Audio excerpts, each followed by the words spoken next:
Hello students, आज के lecture में हम देखने वाले हैं एसिडिक स्ट्रेंथ। ठीक है, तो जो भी हमने अभी तक जीओसी के अंदर पढ़ा है वो सारे इफेक्ट और जो भी हमने देखे कि स्टेबिलिटी, कार्बोकेटाइन, कार्बेनाइन या फ्री रेडिकल, तो वो सब इनका एक एप्लीकेशन आ जाता है यहाँ पर कि किसी भी हमारे पास कोई एसिड दे रखा है तो उसकी एसिडिक स्ट्रेंथ कैसे कंपेयर करें। एक तो तरीका जैसे हम आयोनिक इक्विलिब्रियम में पढ़ते हैं कि अगर हमें उन एसिड की पी के वैल्यू या के की वैल्यू दे रखी है, डिसोसिएशन कांस्टेंट की वैल्यू या उसकी पी के की वैल्यू दे रखी है, तो मैं वैल्यू देख के बता सकता हूँ कि कौन सा एसिड स्ट्रॉन्ग है, कौन सा वीक है। लेकिन ऑर्गेनिक केमिस्ट्री में हमें वैल्यूज नहीं दे रखी होती, न्यूमेरिकल वैल्यू, हमें कंपेयर करना होते कंपाउंड्स की एसिडिक स्ट्रेंथ को। तो किस तरीके से कंपेयर करते हैं तो वो हम यहाँ पे आज के लेक्चर में देखने वाले हैं। तो सबसे पहले मैंने लिखा है यहाँ पे acid, those substance which increase concentration of H plus ion in aqueous solution are known as acid। तो हमें पता है एसिड का काम क्या होता है। अर्हीनियस एसिड की अगर मैं बात करूँ या ब्रॉन्स्टन-लोरे एसिड की बात करूँ तो दोनों एसिड के अकॉर्डिंग क्या H प्लस आयन क्या करते हैं, वो रिलीज करते हैं एक्वस सॉल्यूशन में, मतलब H प्लस की कंसंट्रेशन को वो क्या करते हैं, बढ़ाते हैं। मैंने बोला कि कोई भी स्ट्रॉन्ग एसिड की जनरली बात होती नहीं है, क्योंकि जनरली जितने भी एसिड है, अगर मैं बात करूँ ऑर्गेनिक के अंदर जितने भी एसिड होते हैं वो जनरली सारे वीक एसिड्स होते हैं। यानी ठीक है, इनऑर्गेनिक एसिड जनरली स्ट्रॉन्ग होते हैं। वैसे हमने बात करी कि मेजरली 6 ही एसिड स्ट्रॉन्ग होते हैं, उसके अलावा सारे एसिड क्या होते हैं, वीक होते हैं। तो मैंने इन जनरल माना कोई भी वीक एसिड है जो ऑर्गेनिक एसिड है HA, मतलब उस पर H प्लस आयन है, तो ये एसिड है, ये H प्लस आयन है और उसका ये A माइनस एन आयन है। तो ये तो एसिड है और ये एसिड का क्या कहलाता है, CB, मतलब कॉन्जुगेट बेस कहलाता है। तो जो इसका करस्पॉन्डिंग एनायन मिलता है उसको हम बोलते हैं कॉन्जुगेट बेस। इस एसिड का कुछ ना कुछ डिसोसिएशन कांस्टेंट होगा, ठीक है, जो इक्विलिब्रियम कांस्टेंट Ka के फॉर्म में हम क्या करते हैं, रिप्रेजेंट करते हैं। Ka को अगर मैं बोलूँ Ka को इस तरीके से भी लिख सकता हूँ, K आयनिक इक्विलिब्रियम में जैसे हम लिखते थे concentration of product upon concentration of reactant, तो इसके according concentration H plus concentration of A minus upon concentration of He। मैं कह रहा हूँ कि कोई भी एसिड कितना अच्छा स्ट्रॉन्ग है या कितना H प्लस आयन रिलीज करेगा, एक तो हमें कहाँ से पता लगता है, उसकी Ka की वैल्यू से। ठीक है, लेकिन अगर Ka की न्यूमेरिकल वैल्यू नहीं है तो मैं कैसे देखूंगा, अगर यहाँ पे ये न्यूमरेटर की वैल्यू बढ़ रही हो, दैट मीन्स H प्लस या A माइनस की वैल्यू बढ़ेगी तो Ka की वैल्यू भी बढ़ेगी, या HA की वैल्यू अगर बढ़ रही है तो Ka की वैल्यू क्या होगी, डिक्रीज होगी। HA की वैल्यू बढ़ने का मतलब रिएक्शन फॉरवर्ड नहीं जा रही, कहाँ जा रही, बैकवर्ड में ज्यादा रह रही। अगर रिएक्शन फॉरवर्ड डायरेक्शन में जाएगी तो H प्लस आयन देगा, H प्लस आयन देगा तो एसिड वो H प्लस आयन देगा तो उसमें H प्लस की कंसंट्रेशन बढ़ेगी, तो मैं बोल सकता हूँ एसिडिक स्ट्रेंथ इसकी बढ़ रही है। तो एसिडिक स्ट्रेंथ को हम डिफाइन कैसे करें, तो उसके लिए मैंने लिखा है एसिडिक स्ट्रेंथ, लिखा है यहाँ पे total number of H plus ion produce by 1 molar solution of acid. 1 mole acid का मैंने सॉल्यूशन लिया और उस 1 मोल के एसिड के सॉल्यूशन में कितने number of H plus ion release कर रहा है, वो उसकी क्या कहलाएगी, एसिडिक स्ट्रेंथ। तो एसिडिक स्ट्रेंथ मतलब H प्लस आयन की कंसंट्रेशन क्या होनी चाहिए, ज्यादा। H प्लस आयन की कंसंट्रेशन ज्यादा होगी तो ऑब्वियसली बात है Ka की वैल्यू ज्यादा बढ़ेगी। Ka की वैल्यू ज्यादा होगी तो मैं कह सकता हूँ कि वहां पर क्या हो जाएगा, एसिड क्या हो जाएगा, स्ट्रॉन्ग हो जाएगा। हालांकि Ka हर एक एसिड के लिए कांस्टेंट होता है, फिक्स न्यूमेरिकल वैल्यू होती है, लेकिन ऑर्गेनिक में हमें Ka की वैल्यू नहीं दे रखी होती, तो हम इस तरीके से एक्सप्लेन करते हैं कि H प्लस की कंसंट्रेशन बढ़नी चाहिए। तो यहाँ अब बात हो रही कि कंपेयर कैसे करें, ठीक है। तो कंपेयर कैसे करें, तो मैं कह रहा हूँ रिएक्शन फॉरवर्ड में जाए, रिएक्शन फॉरवर्ड में जाए तो फॉरवर्ड में जाने के लिए क्या है, H प्लस और A माइनस उसका कॉन्जुगेट बेस बनेगा। अब जो ये A माइनस कॉन्जुगेट बेस बना, अगर ये स्टेबल होगा, अगर ये A minus conjugate base stable होगा तब तो ये यहाँ पर रुकेगा। अगर ये हाईली अनस्टेबल होगा तो फिर से रिएक्ट करके कहाँ चला जाएगा, बैकवर्ड डायरेक्शन में। ठीक है, ध्यान से सुनना क्या बोला मैंने, बोला अगर इसका जो कॉन्जुगेट बेस जो बन रहा है, एनायन जो बन रहा है, वो अगर स्टेबल होगा तो रिएक्शन का जाएगी फॉरवर्ड डायरेक्शन में जाएगी तो रुकेगी, और अगर ये स्टेबल नहीं हो तो वापस रिएक्ट करके कहाँ चलाएगा, बैकवर्ड डायरेक्शन में।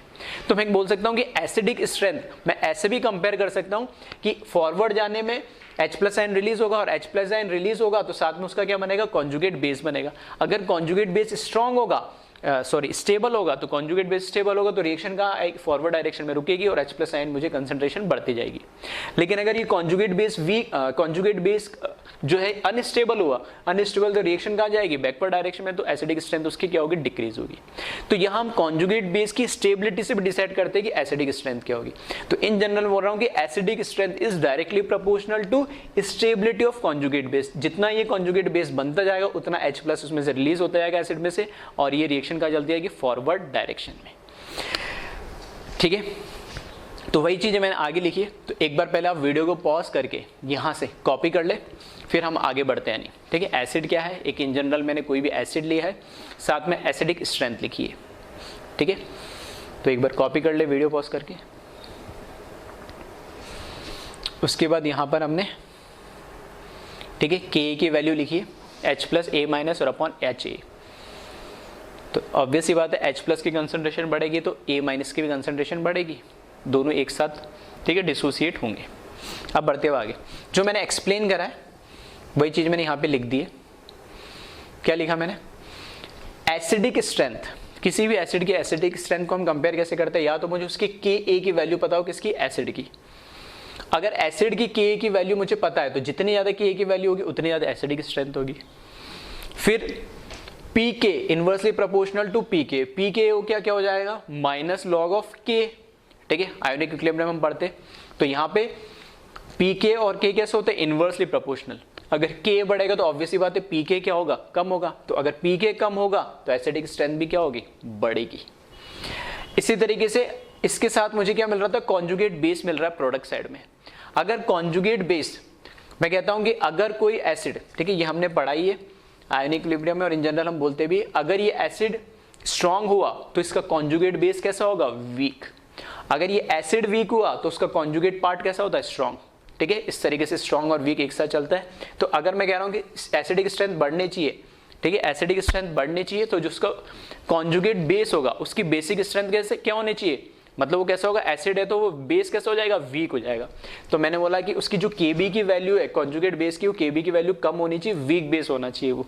ठीक है, वीक बेस होगा तो वो क्या स्टेबल रहेगा, रिएक्ट नहीं करेगा। स्ट्रॉन्ग बेस होगा तो वो वापस रिएक्ट कर जाएगा, ये इसका मतलब है।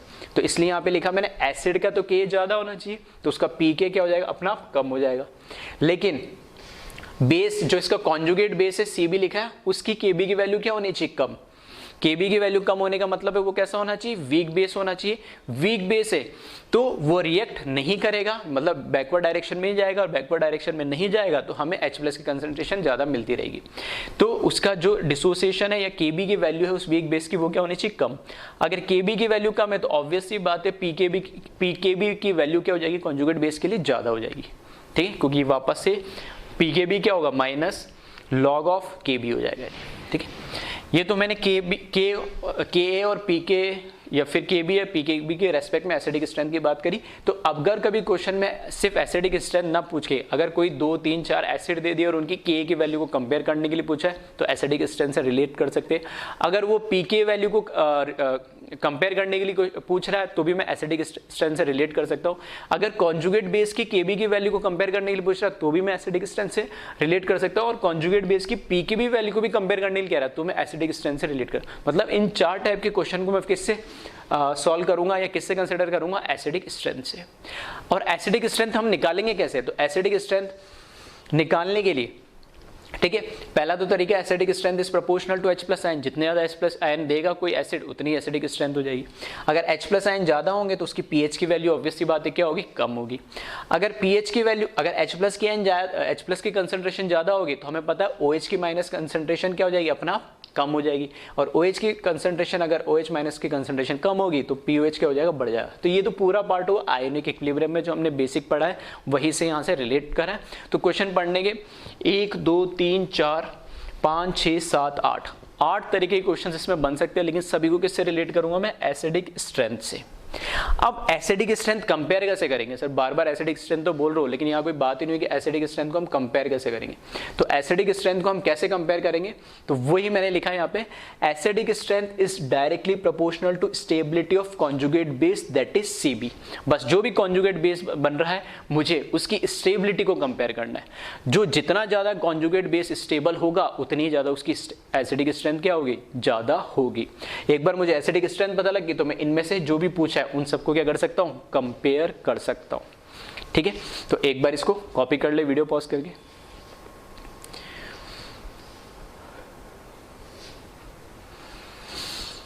फिर अब बात हो रही कंपेयर कैसे करना है, तो वही लिखा मैंने, कंपैरिजन ऑफ एसिडिक स्ट्रेंथ। ये तो इन जनरल मैंने एसिड के लिए बात कर ली। अब मैंने 3 केस बनाए यहाँ पे एसिडिक स्ट्रेंथ को कंपेयर करने के। Case 1, those acid in which hydrogen attached with different type of atom, ठीक है, दैट इज, या डिफरेंट टाइप की जगह मैं यहां पे लिखता हूं डिफरेंट, ज्यादा बेटर होगा, यहां पर अगर मैं लिखता हूं डिफरेंट साइज ऑफ एटम, ठीक है, ये ज्यादा बेटर। केस 1 मैंने क्या बनाया, those acid in which hydrogen attached with different size of atom, that is, मैं बात कर रहा हूं पीरियोडिक टेबल में, अगर मैं टॉप टू बॉटम चलो in periodic table, that is top to bottom in periodic table, then compare acidic strength by size, ठीक है। केस 1 और केस 2 एक्चुअली इनऑर्गेनिक केमिस्ट्री का पार्ट है, जो केमिकल बॉन्डिंग वगैरह में हम कुछ कंपैरिजन करते हैं एसिडिक स्ट्रेंथ को। तो अगर मैं बोल रहा हूं कि पीरियोडिक टेबल के अंदर मैं टॉप टू बॉटम चलता हूं, तो टॉप टू बॉटम जाने में मुझे पता है कि साइज क्या होती है, ड्रास्टिकली इंक्रीज होती है। साइज इंक्रीज होने से जो भी एटम है उससे हाइड्रोजन जो अटैच है, हाइड्रोजन की साइज तो वही है, लेकिन साइज जो दूसरे एटम की वो धीरे धीरे बड़ी हो रही है। तो उनके बीच में क्या होता है, जो बॉन्ड लेंथ है वो बॉन्ड लेंथ भी क्या होती जाती है, बढ़ती जाती है। बॉन्ड लेंथ बढ़ेगी तो उस एटम पे और उस हाइड्रोजन के बीच में जो बॉन्ड एनर्जी है वो क्या हो जाएगी, कम हो जाएगी। तो इजीली हाइड्रोजन उसमें से क्या हो जाएगा, रिलीज हो जाएगा, H+ आयन रिलीज होगा। तो मैं ऐसे बोल सकता हूँ टॉप टू बॉटम जाने पे उस पर्टिकुलर ग्रुप के अंदर एक एटम की साइज क्या होती जाएगी, टॉप टू बॉटम आने पे बढ़ती जाएगी, साइज बढ़ेगी तो बॉन्ड लेंथ बढ़ेगी, बॉन्ड लेंथ बढ़ेगी तो बॉन्ड एनर्जी कम हो जाएगी, क्योंकि दोनों इन्वर्सली प्रोपोर्शनल होते हैं। बॉन्ड एनर्जी या बॉन्ड स्ट्रेंथ कुछ भी बोल सकता हूँ, दोनों कम हो जाएगी, बॉन्ड स्ट्रेंथ कम हो जाएगी तो H+ इजिली रिलीज हो जाएगा। अब एसिड का मतलब ही क्या है, जो H+ आयन हमें ज्यादा दे। अब H+ आयन जो ज्यादा दे रहा है तो वो उतना ही अच्छा क्या होगा, एसिड होगा। तो साइज बढ़ने से H+ इजीली रिलीज हो रहा है, क्योंकि उस एटम की साइज बढ़ने से बॉन्ड लेंथ बढ़ गई और बॉन्ड एनर्जी कम होगी। तो मैं इन जनरल बोल सकता हूं कि पीरियोडिक टेबल में टॉप टू बॉटम एक ग्रुप के अंदर हम बात करें तो साइज बढ़ने से क्या होगा, बॉन्ड लेंथ बढ़ेगी, बॉन्ड एनर्जी या बॉन्ड स्ट्रेंथ कम होगी, तो इसके करस्पॉन्डिंग एसिडिक स्ट्रेंथ बढ़ेगी। तो top to bottom acidic strength बढ़ती है, ठीक है। तो जब भी टॉप टू बॉटम आप कंपेयर करो, हमेशा साइज से कंपेयर करना। फिर से बार बार बोल रहा हूं, जब भी आपको इनऑर्गेनिक का है वैसे ही, लेकिन मैंने फिर भी यहाँ पे ले लिया ताकि किसी भी तरह कोई कंफ्यूजन ना रहे। जब भी आप top to bottom periodic table में एसिडिक स्ट्रेंथ कंपेयर करो तो साइज को देखना है कि जिससे हाइड्रोजन लगाओ उस एटम की साइज क्या है। जैसे जैसे साइज बढ़ती जाएगी, ठीक है, वैसे वैसे उनकी एसिडिक स्ट्रेंथ भी बढ़ जाएगी। ये तो मैंने बात करी इनऑर्गेनिक पॉइंट व्यू से। अब मैंने यहाँ पर बोला कैसे कि इन जनरल लिख दिया मैंने कि acidic strength is directly proportional to stability of conjugate ion. तो उस तरीके से भी हम समझ लेते हैं इसको, ठीक है। तो यहाँ मैंने क्या लिखा है, acidic strength is proportional to size of atom. Size of atom कौन से एटम की बात होती रही, जिस एटम से हाइड्रोजन अटैच्ड है, जिससे हाइड्रोजन को बॉन्ड तोड़ना है। Is directly proportional to stability of conjugate base. तो इसको मैं थोड़ा सा हाईलाइट कर देता हूं, ठीक है।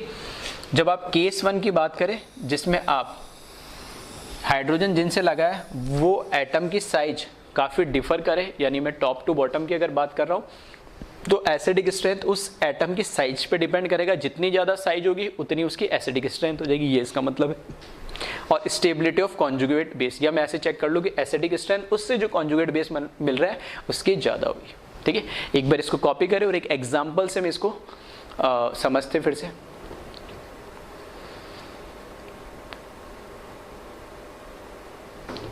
ठीक है, तो अब देखिए इसमें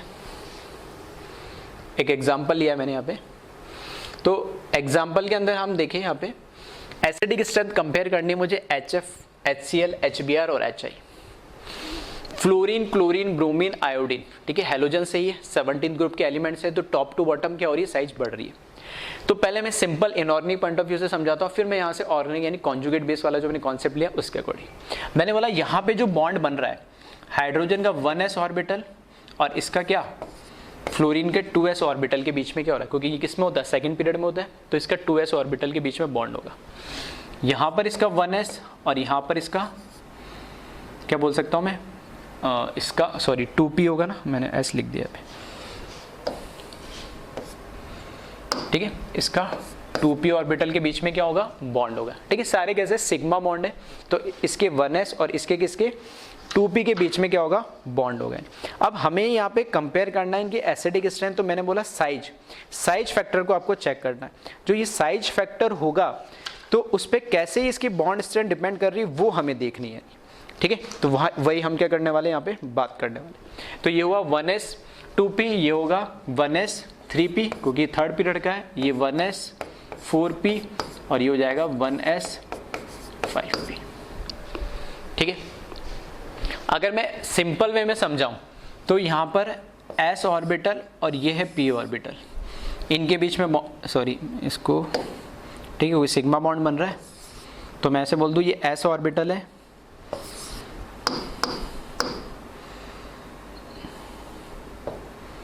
ठीक है, इसका s ऑर्बिटल और इसका ये p ऑर्बिटल।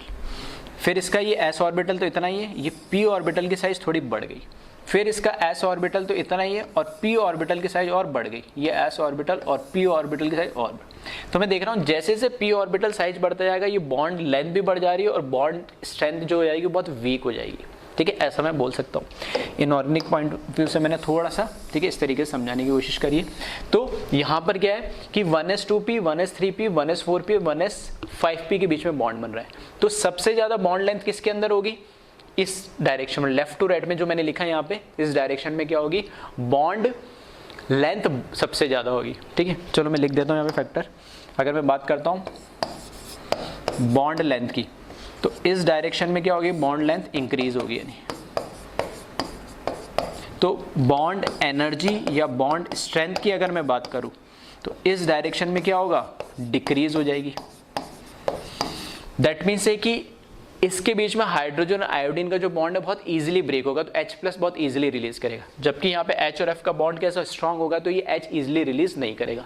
तो हमने तो ये बोला कि जो H+ इजीली रिलीज करता है वो अच्छा एसिड होगा, तो ऑब्वियस सी बात है ये एसिडिक स्ट्रेंथ का ऑर्डर क्या आ जाएगा? ये आ जाएगा। ठीक है, तो डायरेक्ट हमने क्या बोला कि जिस एटम से हाइड्रोजन लगा हुआ है, जैसे फ्लोरीन से, क्लोरीन से, ब्रोमीन से, आयोडीन से, इन चारों एटम से हाइड्रोजन लगा हुआ है, अगर इन एटम की साइज ठीक है टॉप टू बॉटम आ रही है किसी ग्रुप के अंदर, मतलब साइज ड्रास्टिकली चेंज हो रही है, तो हम उनकी एटम की साइज के अकॉर्डिंग आंसर देंगे कि जिसकी जितनी बड़ी साइज होगी उतना ही वो एसिडिक होगा। तो मैं कह रहा हूँ आयोडीन की साइज सबसे ज्यादा बड़ी तो ये सबसे ज्यादा एसिडिक, उससे कम ब्रोमीन, उससे कम क्लोरीन, सबसे कम फ्लोरीन। अब बात करते हैं ऑर्गेनिक पॉइंट ऑफ व्यू से, मैंने जो बोला है इसका कॉन्जुगेट बेस। अगर कॉन्जुगेट बेस की अगर मैं बात करूँ, ठीक है, कॉन्जुगेट बेस की अगर मैं बात करूं इन्हीं के, तो मैं यहाँ पर इनके कॉन्जुगेट बेस लिख देता हूँ। कॉन्जुगेट, ये एसिड है तो कॉन्जुगेट बेस बनेंगे इनके, और कॉन्जुगेट बेस का मतलब क्या है? वो एक एक क्या करेंगे? H+ आयन निकाल देंगे। जब ये H+ आयन निकाल देगा तो कॉन्जुगेट बेस बनेगा इसका F-, फिर यहाँ पर बनेगा Cl-, फिर बनेगा Br-, और लास्ट में बनेगा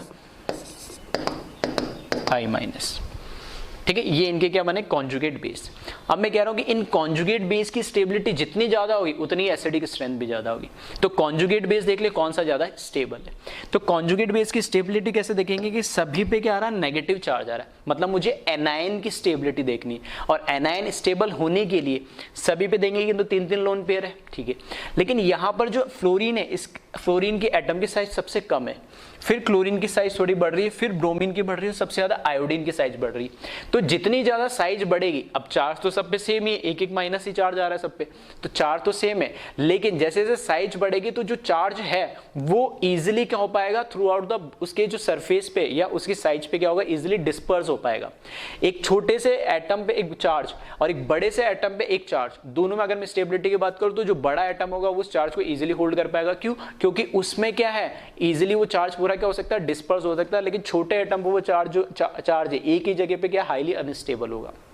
हाँ, कई लोग ये सोचते हैं कि सर इसकी इलेक्ट्रोनेगेटिविटी ज्यादा है तो इस पे चार्ज ज्यादा स्टेबल रहेगा। हाँ, स्टेबल तो रहेगा, लेकिन अगर जब मैं इन सबको कंपेयर करूंगा हेलोजेंस को, तो चार्ज यहाँ पे फैक्टर किसको डोमिनेट कौन सा कर जा रहा है? चार्ज डेंसिटी में साइज। एक चार्ज डेंसिटी एक टर्म होता है चार्ज डेंसिटी का मतलब क्या होता है? Charge upon size. तो चार्ज तो सब में सेम है, तो अब कैसे कंपेयर करेंगे? साइज से। तो जिसकी साइज ज्यादा होगी उसकी चार्ज डेंसिटी क्या हो जाएगी? कम हो जाएगी। ठीक है, क्या बोला मैंने? फिर से सुनना, मैंने बोला चार्ज डेंसिटी। चार्ज डेंसिटी को अगर मैं बोलता हूं चार्ज डेंसिटी, ठीक है, तो चार्ज डेंसिटी क्या होता है? Charge upon size. तो यहां पर मैंने बोला कि जिसकी साइज ज्यादा होगी उसकी चार्ज डेंसिटी क्या हो जाएगी? कम हो जाएगी। तो चार्ज तो सब पे सेम है, -1 तब कैसे कंपेयर करें हम साइज से, तो साइज इसकी ज़्यादा है तो इसकी चार्ज डेंसिटी कम हो जाएगी, मतलब उस एटम पे चार्ज जो थ्रू आउट द एटम पे जो चार्ज दिखेगा वो हमें कम ऑब्जर्व होगा क्योंकि वो डिस्पर्स हो जाएगा। और हमने बोला कि कोई भी नेचर के अंदर चार्ज पार्टिकल स्टेबल नहीं होता है, वो न्यूट्रल फॉर्म में रहना चाहता है। अगर चार्ज है तो मिनिमम करना चाहेगा, तो जितना ज़्यादा चार्ज डिस्ट्रीब्यूट होगा उतना ही ज़्यादा क्या होगा, स्टेबल होगा। तो यहाँ से जो स्टेबिलिटी का ऑर्डर जो देखा, ठीक है, स्टेबिलिटी का ऑर्डर अगर हम देखें तो ये कॉन्जुगेट बेस के स्टेबिलिटी का ऑर्डर भी हमको क्या मिलेगा, यही मिलेगा, I- सबसे ज़्यादा स्टेबल, फिर Br-, फिर Cl-, फिर F-, तो ये कॉन्जुगेट बेस की स्टेबिलिटी का ऑर्डर आ गया। कॉन्जुगेट बेस की ये किसका ऑर्डर है, यहाँ पे लिख देता हूँ मैं, स्टेबिलिटी।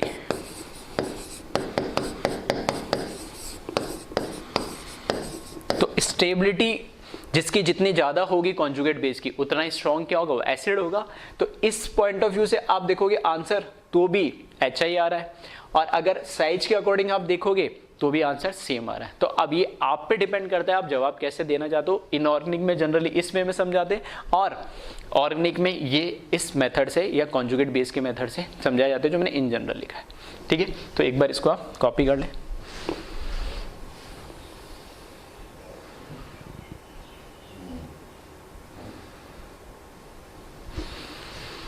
ठीक है, तो यहाँ पे मैंने जो ऊपर लिखा है acidic strength is proportional to size of atom, तो ये पहला साइज ऑफ एटम से समझाया। दूसरा acidic strength is proportional to stability of conjugate base, तो स्टेबिलिटी ऑफ कॉन्जुगेट बेस से ये नीचे हमने इस तरीके से इसको समझा है। ठीक है, तो समझा मैंने दिया है। फिर भी अपनी लैंग्वेज में अगर आपको ऐड करना है कि जो मैंने बोला वो याद ना रहे या बाद में दिक्कत हो, तो अपनी लैंग्वेज में आप यहाँ पे एक्सप्लेनेशन लिख सकते हो यानी। ठीक है, चलो कॉपी कर लेना, वीडियो पॉज करके अब चलते आगे। फिर लिखा मैंने केस 2। केस 2 में लिखा those acid in which atom attached with hydrogen having comparable size that is left to right in periodic table, then compare acidic strength by electronegativity. ES का मतलब है एसिडिक स्ट्रेंथ और EN का मतलब है electronegativity. अब सेकंड जो case मैंने बनाया वो बनाया case left to right periodic table में। फिर से ये मैंने बोला इनऑर्गेनिक पॉइंट ऑफ व्यू से लिखा केस 1 और केस 2 भी। तो अगर पीरियोडिक टेबल में अगर हम लेफ्ट टू राइट चलते तो कॉन्जिक्यूटिव एटम्स को अगर मैं देखूं तो उनकी जो साइज होती है बहुत ज़्यादा एकदम से ड्रास्टिकली चेंज नहीं होती, कंपेरेबली उनकी साइज धीरे धीरे बढ़ती है बहुत स्लोली, लेकिन टॉप टू बॉटम में एक पूरा का पूरा शेल बढ़ जाता है। तो जब मैं लेफ्ट टू राइट चलूंगा तो उनकी कंपेरेबल साइज होती है, बहुत ज़्यादा डिफ्रेंशिएट नहीं होता उनकी साइज में। तो मैं जब भी उनकी एसिडिक स्ट्रेंथ को कंपेयर करूंगा तो उन एटम्स की जिनसे हाइड्रोजन लगा हुआ है, किसकी बात हो रही, उन एटम की जिनसे हाइड्रोजन लगा हुआ, उन एटम की इलेक्ट्रोनेगेटिविटी के अकॉर्डिंग आंसर दूंगा। यानी दोनों में डिफरेंस है, अगर मैं टॉप टू बॉटम बात कर रहा हूं तो साइज के अकॉर्डिंग आंसर दूंगा, और अगर मैं लेफ्ट टू राइट चल रहा हूं, ठीक है, अलोंग द पीरियड की अगर मैं बात कर रहा हूं तो मैं हमेशा उनकी इलेक्ट्रोनेगेटिविटी के अकॉर्डिंग आंसर दूंगा, क्योंकि उनकी साइज में बहुत ज्यादा ड्रास्टिक चेंज नहीं आता है। तो वही लिखा है यहाँ पे, acidic strength is proportional to electronegativity of atom and also is proportional to stability of conjugate base. वापस से दो तरीके से मैं इसका आंसर देने वाला हूं, पहला तो इलेक्ट्रोनेगेटिविटी ऑफ एटम जो कि इनऑर्गेनिक पॉइंट ऑफ व्यू से, और कॉन्जुगेट बेस की स्टेबिलिटी जो हम ऑर्गेनिक पॉइंट ऑफ व्यू से बात करते हैं। ठीक है, तो पहले एक बार इतना आप कॉपी कर ले, फिर इस एग्जाम्पल को हम समझते हैं। ठीक है, वीडियो पॉज करके इसको कॉपी कर लेना। चलो अब एग्जाम्पल देखें, यहाँ पे मैंने लिखा एसिडिक स्ट्रेंथ हमें कंपेयर करनी है। एसिडिक स्ट्रेंथ अब हमें कंपेयर करनी है, तो अगर मैं यहाँ पर बोल रहा हूँ CH4 NH3 H2 और HF, यहाँ पे कार्बन से हाइड्रोजन लगा हुआ, या नाइट्रोजन से हाइड्रोजन, या ऑक्सीजन से हाइड्रोजन, या फ्लोरीन से हाइड्रोजन, तो किन किन एटम्स की बात हो रही है यहाँ पे, कार्बन, नाइट्रोजन, ऑक्सीजन और फ्लोरीन की। इनका देखेंगे तो ये लेफ्ट टू राइट चल रहे हैं पीरियोडिक टेबल में, सेकंड पीरियड में आते हैं सारे elements, carbon, nitrogen, oxygen and fluorine. तो मैं कह रहा हूं कि जो जितना ज्यादा इलेक्ट्रोनेगेटिव होगा उतना ही ज्यादा क्या होगा, स्ट्रॉन्ग एसिड होगा। तो इसके अकॉर्डिंग तो मेरा आंसर क्या होना चाहिए, ये होना चाहिए। ठीक है, लेफ्ट टू राइट जाने पे जितना ज्यादा इलेक्ट्रोनेगेटिव होगा उतना ही ज्यादा क्या होगा, ये एसिडिक होगा। ये किसके रेस्पेक्ट में मैंने बात करी, इलेक्ट्रोनेगेटिविटी ऑफ एटम के रेस्पेक्ट में मैंने बात करी। स्टेबिलिटी ऑफ कॉन्जुगेट बेस, ठीक है, उसको मैं वापस आता हूं उस पॉइंट पे, अभी पहले मैं देख लेता हूं जो कॉन्जुगेट बेस है, स्टेबिलिटी ऑफ कॉन्जुगेट बेस। अब कॉन्जुगेट बेस बना दें इनका, कॉन्जुगेट बेस का मतलब है एक H+ निकाल दे तो यहाँ पर बन जाएगा CH3, नेगेटिव चार्ज आ जाएगा, यहाँ पर NH2, फिर नेगेटिव चार्ज आ जाएगा, एक लोन पेयर पहले से था, फिर यहाँ पे OH, फिर नेगेटिव चार्ज आएगा, दो लोन पेयर तो पहले से थे।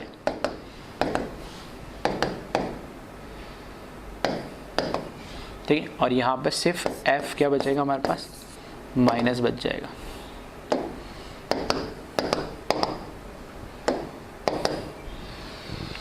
ठीक है, एक लोन पेयर और आ जाएगा। ये मैंने इनका क्या करा है, कॉन्जुगेट बेस बना दिया। तो मैंने बोला अब नेगेटिव चार्ज को होल्ड करने के लिए, मैंने बोला स्टेबिलिटी ऑफ कॉन्जुगेट बेस की बात करें तो नेगेटिव चार्ज को होल्ड करने की कैपेबिलिटी किसकी ज़्यादा होगी, उसी एलिमेंट की ज़्यादा होगी जो ज़्यादा इलेक्ट्रोनेगेटिव होगा। तो यहाँ पे मेरे को पता है फ्लोरीन सबसे ज़्यादा इलेक्ट्रोनेगेटिव है, तो सबसे ज़्यादा इसमें क्या है, इलेक्ट्रॉन को होल्ड करने की कैपेबिलिटी होगी, उसके बाद ऑक्सीजन, उसके बाद नाइट्रोजन और सबसे कम कार्बन। तो स्टेबिलिटी ऑफ कॉन्जुगेट बेस का ऑर्डर भी क्या आ रहा है, यही आ रहा है जो हमारे पास इलेक्ट्रोनेगेटिविटी का ऑर्डर आ रहा है। तो कॉन्जुगेट बेस की स्टेबिलिटी तो हमें पता लग गया क्यों स्टेबल है, क्योंकि ज्यादा इलेक्ट्रोनेगेटिव है, ज्यादा इलेक्ट्रोनेगेटिव है तो ऑब्वियस सी बात है ये क्या करेगा, इलेक्ट्रॉन जो चार्ज इसके ऊपर है उसको इजीली क्या करेगा, होल्ड करेगा। अब यहां पर बात हो रही कि इसमें इलेक्ट्रोनेगेटिविटी के बेसिस पे आपने कैसे इसको कह दिया, तो इस पे फिर से आ रहा हूं, मैं कह रहा हूं यहां पे बॉन्ड है H और F के बीच में। ठीक है, यहाँ पे जो बॉन्ड है वो जो बॉन्ड है ये है यहाँ पर C और H के बीच में, यहाँ बॉन्ड है N और H के बीच में, यहाँ O और H के बीच में, और यहाँ H और F के बीच में। जो बॉन्ड ब्रेक होना है ये होना है। अब ये जो प्रोसेस होना है किसके अंदर होना है, एक्वस सॉल्यूशन में होना है। तो मैं कह रहा हूँ कि जितना ज़्यादा हाइड्रोजन की इलेक्ट्रोनेगेटिविटी तो फिक्स है 2.1, और लेफ्ट टू राइट जाने पे इलेक्ट्रोनेगेटिविटी क्या होगी, बढ़ेगी। तो इलेक्ट्रोनेगेटिविटी बढ़ने से इनके बीच में आयोनिक कैरेक्टर क्या हो रहा है, लेफ्ट टू राइट जाने पे क्या हो रहा है, बढ़ रहा है। नहीं, आयोनिक कैरेक्टर बढ़ने से एक्वस सॉल्यूशन जो कि पोलर है वो क्या करेगा, उसके अंदर खुद पोलर सॉल्यूशन है, सॉल्वेंट पानी, और इनके बीच में आयोनिक कैरेक्टर बढ़ रहा है। तो आयोनिक कैरेक्टर बढ़ने से इनके ऊपर जो पार्शियल चार्ज होगा यहाँ पे, इस पे माइनस, इस पे थोड़ा सा बड़ा माइनस, इस पे और माइनस, और इस पे सबसे बड़ा माइनस। ठीक है, तो पार्शियल चार्ज जो होगा आयोनिक कैरेक्टर डेवलप होने से वो और बड़ा डेवलप होगा। तो पानी के साथ जो पोलर सॉल्वेंट जब आएगा तो इसको इजीली क्या कर देगा, ब्रेक कर देगा। इस वजह से H+ आयन ये सबसे इजीली रिलीज करता है, उसके बाद ऑक्सीजन, उसके बाद नाइट्रोजन और उसके बाद कार्बन। ठीक है, एक्सप्लेनेशन ये दिया मैंने इनऑर्गेनिक पॉइंट ऑफ व्यू से, और ये वाला एक्सप्लेनेशन दिया मैंने ऑर्गेनिक पॉइंट ऑफ व्यू से कॉन्जुगेट बेस के रेस्पेक्ट में। ठीक है, फिर से एक्सप्लेनेशन मैंने दोनों के लिए दे दिया। आपको लगता है इंपॉर्टेंट है, याद रखना नहीं रहेगा तो अपनी लैंग्वेज में लिख सकते हैं। नहीं, ठीक है, अगर नहीं समझ में आया तो वीडियो को रिवाइंड करके फिर से एक बार सुन लेना। ठीक है, तो कॉपी करें एक बार इसको।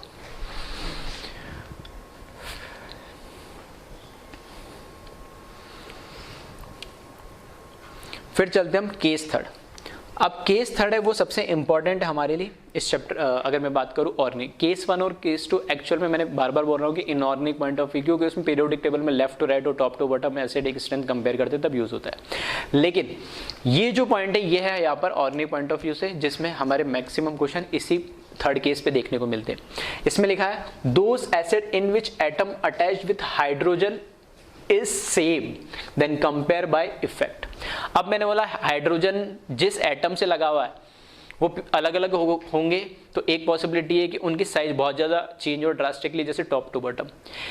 दूसरा केस लिया मैंने हाइड्रोजन एटम जो अलग अलग एटम से लगा हुआ है वो उनकी साइज बहुत ज़्यादा चेंज नहीं हो रही है, लेकिन इलेक्ट्रोनेगेटिविटी चेंज हो रही है लेफ्ट टू राइट, हम पीरियोडिक टेबल बात करें। लेकिन यहां मैंने बोला कि हाइड्रोजन जिस एटम से लगा हुआ है, अब इन कंपाउंड में वो एटम ही सेम है। हाइड्रोजन यहाँ ए से लगा हुआ है पहले कंपाउंड में, दूसरे कंपाउंड में भी हाइड्रोजन ए से लगा हुआ है, तीसरे कंपाउंड में हाइड्रोजन ए से लगा हुआ है। तब कैसे कंपेयर करेंगे, तो कब कंपेयर करेंगे हम जो हमने जितने भी इफेक्ट्स पढ़े, यानी कैसे, तो देखिए इसमें मैंने लिखा acidic strength is proportional to stability of conjugate base. ठीक है, acidic strength is proportional to stability of conjugate base. और यहाँ पर ठीक है सिर्फ और कुछ नहीं लिखा मैंने, सिर्फ यहाँ पे स्टेबिलिटी ऑफ कॉन्जुगेट बेस लिखा। और जो कॉन्जुगेट बेस है वो एक्चुअल में है क्या, एक एनायन है। तो एनायन की स्टेबिलिटी चेक करनी है बस मेरे को अल्टीमेटली। और एनायन की स्टेबिलिटी कैसे चेक करेंगे, तो लास्ट लेक्चर में हम देख चुके, और मैंने एक प्रायोरिटी ऑर्डर लिखाया था, priority order to check stability of carbocation free radical and carbon ion. तो ये भी एक तरीके से क्या एनायन है, कार्बन आयन है, तो उसकी स्टेबिलिटी हमें चेक करनी है। और स्टेबिलिटी कैसे चेक करें? एनायन का मतलब होता है नेगेटिव चार्ज, या इलेक्ट्रॉन डेंसिटी उस पर ज़्यादा होना। स्टेबल वही होगा जिसके साथ ऐसे ग्रुप या एटम लगे हुए जो उस इलेक्ट्रॉन डेंसिटी को क्या करे, कम कर दे। तो इलेक्ट्रॉन विड्रॉइंग एटम या ग्रुप लगा हुआ है तो उस एनायन को ज़्यादा स्टेबल करेगा, इलेक्ट्रॉन डोनेटिंग एटम या ग्रुप लगा है तो उस एनायन की स्टेबिलिटी को क्या करेगा, वो कम करेगा। तो वही चीज़ मैंने लिखा है। अब एसिडिक स्ट्रेंथ तो मैंने लिखा है स्टेबिलिटी ऑफ कॉन्जुगेट बेस, और कॉन्जुगेट बेस एक्चुअल में होगा क्या, एक एनायन होगा। और एनायन की स्टेबिलिटी की अगर मैं बात करूं तो वो कैसे डिसाइड करेंगे हम, इलेक्ट्रॉन विड्रॉइंग ग्रुप के डायरेक्टली प्रोपोर्शनल होगी। जितना बड़ा या कितना स्ट्रॉन्ग और जितने ज्यादा इलेक्ट्रॉन विड्रॉइंग ग्रुप होंगे उतना ही ज्यादा हमारा एनायन स्टेबल होगा, और जितने कम इलेक्ट्रॉन डोनेटिंग ग्रुप होंगे या जितने छोटे होंगे, जितने कम होंगे, उतना ही ज्यादा हमारे एनायन की स्टेबिलिटी होगी। ठीक है, इस पे कैसे क्वेश्चंस आते हैं उसमें हम प्रैक्टिस करते हैं, पहले आप इसको कॉपी कर लें। ठीक है, तो वीडियो पॉज करके इसको कॉपी कर लेना।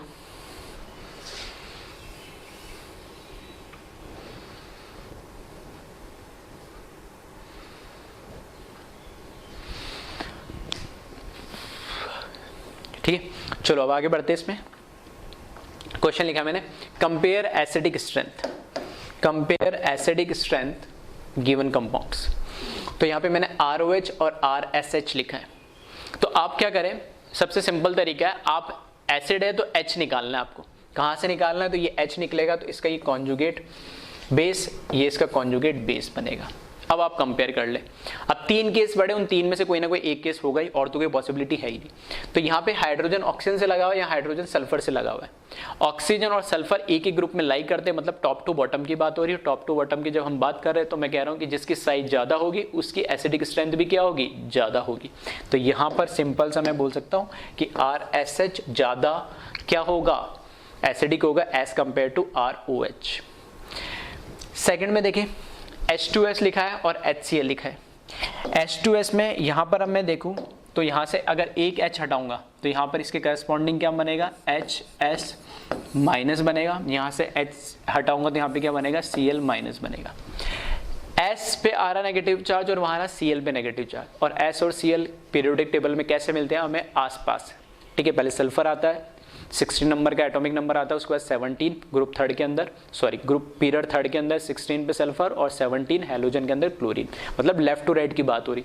लेफ्ट टू राइट में जब भी हमें कंपेयर करना होता है तो हम क्या देखते हैं, उनकी इलेक्ट्रॉन नेगेटिविटी, और लेफ्ट टू राइट जाने पे इलेक्ट्रॉन नेगेटिविटी बढ़ेगी तो इसका कॉन्जुगेट बेस ज़्यादा स्टेबल होगा। कॉन्जुगेट बेस ज़्यादा स्टेबल होगा तो उसकी एसिडिक स्ट्रेंथ भी क्या होगी, ज़्यादा होगी। तो ये एसिडिक स्ट्रेंथ इस ऑर्डर में बढ़ेगी। ठीक है, तो फिर से ये 2 जो क्वेश्चंस लिए मैंने, ठीक है, वो जो हमने कॉन्सेप्ट पढ़ा केस 1 केस 2, उसको थोड़ा सा एक बार प्रैक्टिस हुआ है इसलिए ले लिया। फिर देखिए थर्ड केस, यहां से कैसे देखेंगे आप, तो यहां से आप देखें कहां पे, कार्बन से लगा हुआ हाइड्रोजन थोड़ी हटेगा, ऑक्सीजन से लगा हुआ हाइड्रोजन हटेगा, क्योंकि कार्बन हाइड्रोजन में इलेक्ट्रोनेगेटिविटी डिफरेंस जैसे कम होता है, ऑक्सीजन हाइड्रोजन में इलेक्ट्रोनेगेटिविटी डिफरेंस ज़्यादा होता है। तो H पानी के अंदर ऑक्सीजन से लगा हुआ H+ हटेगा, क्यों, क्योंकि वहाँ पर वो ज़्यादा पोलर नेचर का होगा। तो जब यहाँ से H हटेगा तो इस पर ऑक्सीजन पे नेगेटिव चार्ज आएगा, यहाँ पे इस पर नेगेटिव चार्ज आएगा, यहाँ पे इस पर नेगेटिव चार्ज आएगा। अब हमें कंपेयर करना है कि यहाँ पर कि कौन सा नेगेटिव चार्ज, अब ये सब मैंने एक तरीके से क्या बना दिया, इनकी कॉन्जुगेट बेस बना दिया। अब जो जितना ज़्यादा कॉन्जुगेट बेस स्टेबल होगा उतना ही वो स्ट्रॉन्ग क्या होगा, एसिड होगा। तो कॉन्जुगेट बेस की स्टेबिलिटी देख ले। तो यहाँ पे मैं बोल सकता हूँ एनाइन है, उसके पीछे 2 मिथाइल लगे हुए। ठीक है, यहाँ पर जो एनाइन है, ठीक है, या फिर मैं ऐसे बोल सकता हूँ यहाँ पर भी प्लस आई दे रहा है, यहाँ पर भी प्लस आई दे रहा है, यहाँ पे प्लस आई दे रहा है, लेकिन यहाँ पर 2 कार्बन लगे हुए, यहाँ पर जिस ऑक्सीजन से लगा हुआ उस पर खुद 2 कार्बन लगे, और जिस ऑक्सीजन से ये कार्बन लगा उस पर 3 लगे हुए। मतलब यहाँ पे 3 डिग्री कार्बन है जो नेगेटिव चार्ज से अटैच्ड है, यहाँ पे 2 डिग्री कार्बन है जो नेगेटिव चार्ज से अटैच है, यहाँ पे 1 डिग्री कार्बन है नेगेटिव। अब सब एक्चुअल में दे क्या रहे, दे तो सब क्या रहे, प्लस आई इफेक्ट ही दे रहे। ये भी प्लस आई देगा, ये भी क्या दे रहा है, प्लस आई दे रहा है, और ये भी क्या दे रहा है, प्लस आई दे रहा है। ये मैं बोल सकता हूँ 3 डिग्री है, ये कैसा हो गया 2 डिग्री हो गया, और ये कैसा हो गया 1 डिग्री हो गया। अब 3 डिग्री में प्लस आई सबसे ज़्यादा होगा, प्लस आई ज़्यादा होने का मतलब है ये इलेक्ट्रॉन डेंसिटी क्या करेंगे, यहाँ पर इस कार्बन पे बढ़ा रहे हो तो ये कार्बन ऑक्सीजन पे बढ़ाएगा, यहाँ पर ये इस कार्बन पे बढ़ा रहे तो ये इस ऑक्सीजन पे बढ़ाएगा, और यहाँ पर ये कार्बन इस कार्बन बढ़ाते ऑक्सीजन बढ़ाएगा। तो मैं बोल रहा हूँ कि इलेक्ट्रॉन डेंसिटी को तो कम करना है, लेकिन ये प्लस आई के थ्रू ये क्या कर रहे हैं, इलेक्ट्रॉन डेंसिटी तो और बढ़ा रहे, तो उसको हाईली और क्या कर रहे हैं, अनस्टेबल कर रहे हैं। तो अनस्टेबल करे तो मुझे कंपेयर करना है कि कौन कम अनस्टेबल करेगा, तो जो जिसमें जितना प्लस इफेक्ट कम होगा तो ये सबसे स्ट्रॉन्ग एसिड हो जाएगा, इसके बाद ये और उसके बाद ये। ठीक है, सिर्फ हम यहाँ पे कंपैरिजन की बात कर रहे हैं, कितना होगा नहीं होगा वो अलग बात नहीं। ठीक है, तो इस तरीके इफेक्ट देख के हम, जैसे मैंने बोला कि सिर्फ इफेक्ट से हम कंपेयर करेंगे, तो इफेक्ट देख के हम ये कंपेयर कर रहे हैं। ठीक है, तो एक बार वीडियो पॉज करके कॉपी कर ले इसको।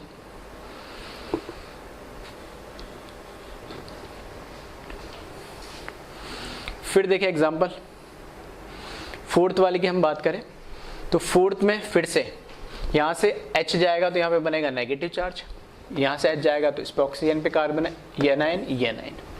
अब मुझे इसमें देखोगे तो ये साइक्लिक रिंग तो सब में क्या हो गया, कॉमन ही है, तो ये तो सबके लिए कॉमन इफेक्ट हो गया। अब यहाँ पर क्या देखोगे, Cl लगा हुआ है। अब Cl भी जो लगा हुआ है ना, तो हमें पता है क्लोरीन कैसा होता है, इलेक्ट्रोनेगेटिव, तो ये कैसा इफेक्ट देगा, -I।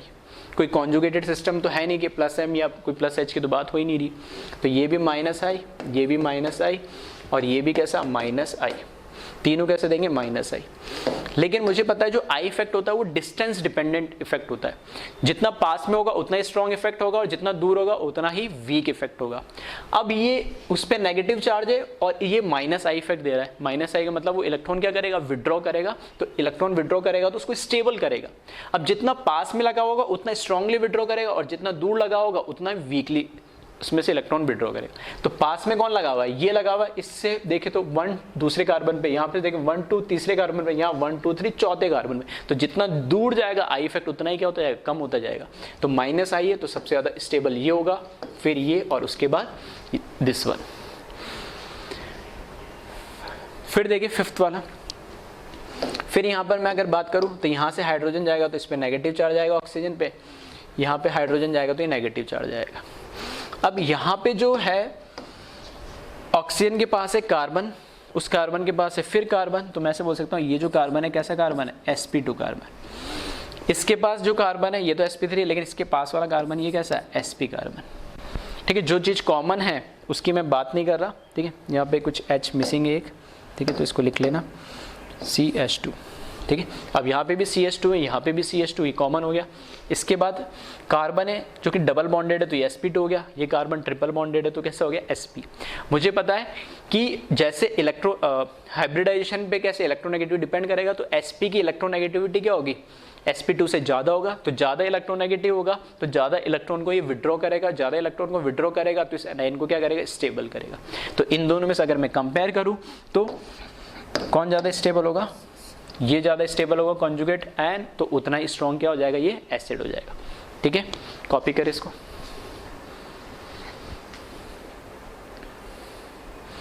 ठीक है, और इफेक्ट की बात करें तो दोनों ही कैसे देंगे, -I इफेक्ट ही देंगे। ठीक है, अब सब इफेक्ट हम पढ़ चुके तो उसको हमें कैसे अप्लाई करना है, इम्प्लीमेंट कैसे करना है, उसकी हम बात कर रहे हैं। ठीक है, तो कॉपी कर ले इसको। फिर चलते आगे, 6th क्वेश्चन देखिए। इसमें 6 में फिर से मैंने कहा अब की बार ये क्या दे दिया, कार्बोक्सिलिक एसिड दे दिया COH। इसमें ये हाइड्रोजन रिलीज होता है तो यहाँ आएगा नेगेटिव चार्ज, ये हाइड्रोजन तो नेगेटिव चार्ज, ये हाइड्रोजन तो आएगा नेगेटिव चार्ज, ये हाइड्रोजन आएगा नेगेटिव चार्ज। अब वैसे तो अगर मैं बात करूं तो जैसे हाइड्रोजन जाएगा तो यहाँ पर देखोगे हाइड्रोजन जाते ही यहाँ पे क्या होगा, डबल सिंगल लोन पेयर, तो ये कॉन्जुगेटेड सिस्टम तो बन रहा है, और वो भी कौन सा, इक्वल RS बनेंगे दोनों में। लेकिन वो तो सभी में बन रहे इक्वल RS, तो फिर तो ये तो कोई डिफरेंशिएट हो नहीं रहा। अब आगे कैसे डिसाइड करेंगे, तो इस कार्बन से पीछे देखे तो यहाँ पे लगे CH3। CH3 का नेचर कैसा होता है, ये होता है +I। ठीक है, डोनेटिंग होता है। अब यहाँ पर क्या है, CH3 हाइड्रोजन की जगह एक आयोडीन लग गया, और आयोडीन कैसा, इलेक्ट्रोनेगेटिव, तो इसका कैसा नेचर होगा, -I। उसके पीछे एक और क्लोरीन लग गया तो ये भी कैसा होगा, -I। अब की बार इसकी जगह लग गया फ्लोरीन, ये भी होगा -I। अब इनकी मैं बात करूं, इस कार्बन से पीछे दूसरे कार्बन पे 3 हाइड्रोजन, इस पे 2 हाइड्रोजन एक आयोडीन, इधर एक क्लोरीन एक फ्लोरीन, तो डिस्टेंस तो सबका सेम है। लेकिन अगर मैं इफेक्ट की बात करूं तो 3 तो दे रहे -I, एक दे रहा +I, तो मुझे चाहिए जो इलेक्ट्रॉन को क्या करे, विड्रॉ करे। तो इसके रेस्पेक्ट में ये तीनों तो होंगे स्ट्रॉन्ग, क्योंकि ये तो क्या कर रहा है, प्लस डोनेट कर रहा है, तो ये तो हो जाएगा सबसे बेकार। क्योंकि हमें चाहिए इलेक्ट्रॉन विड्रॉइंग।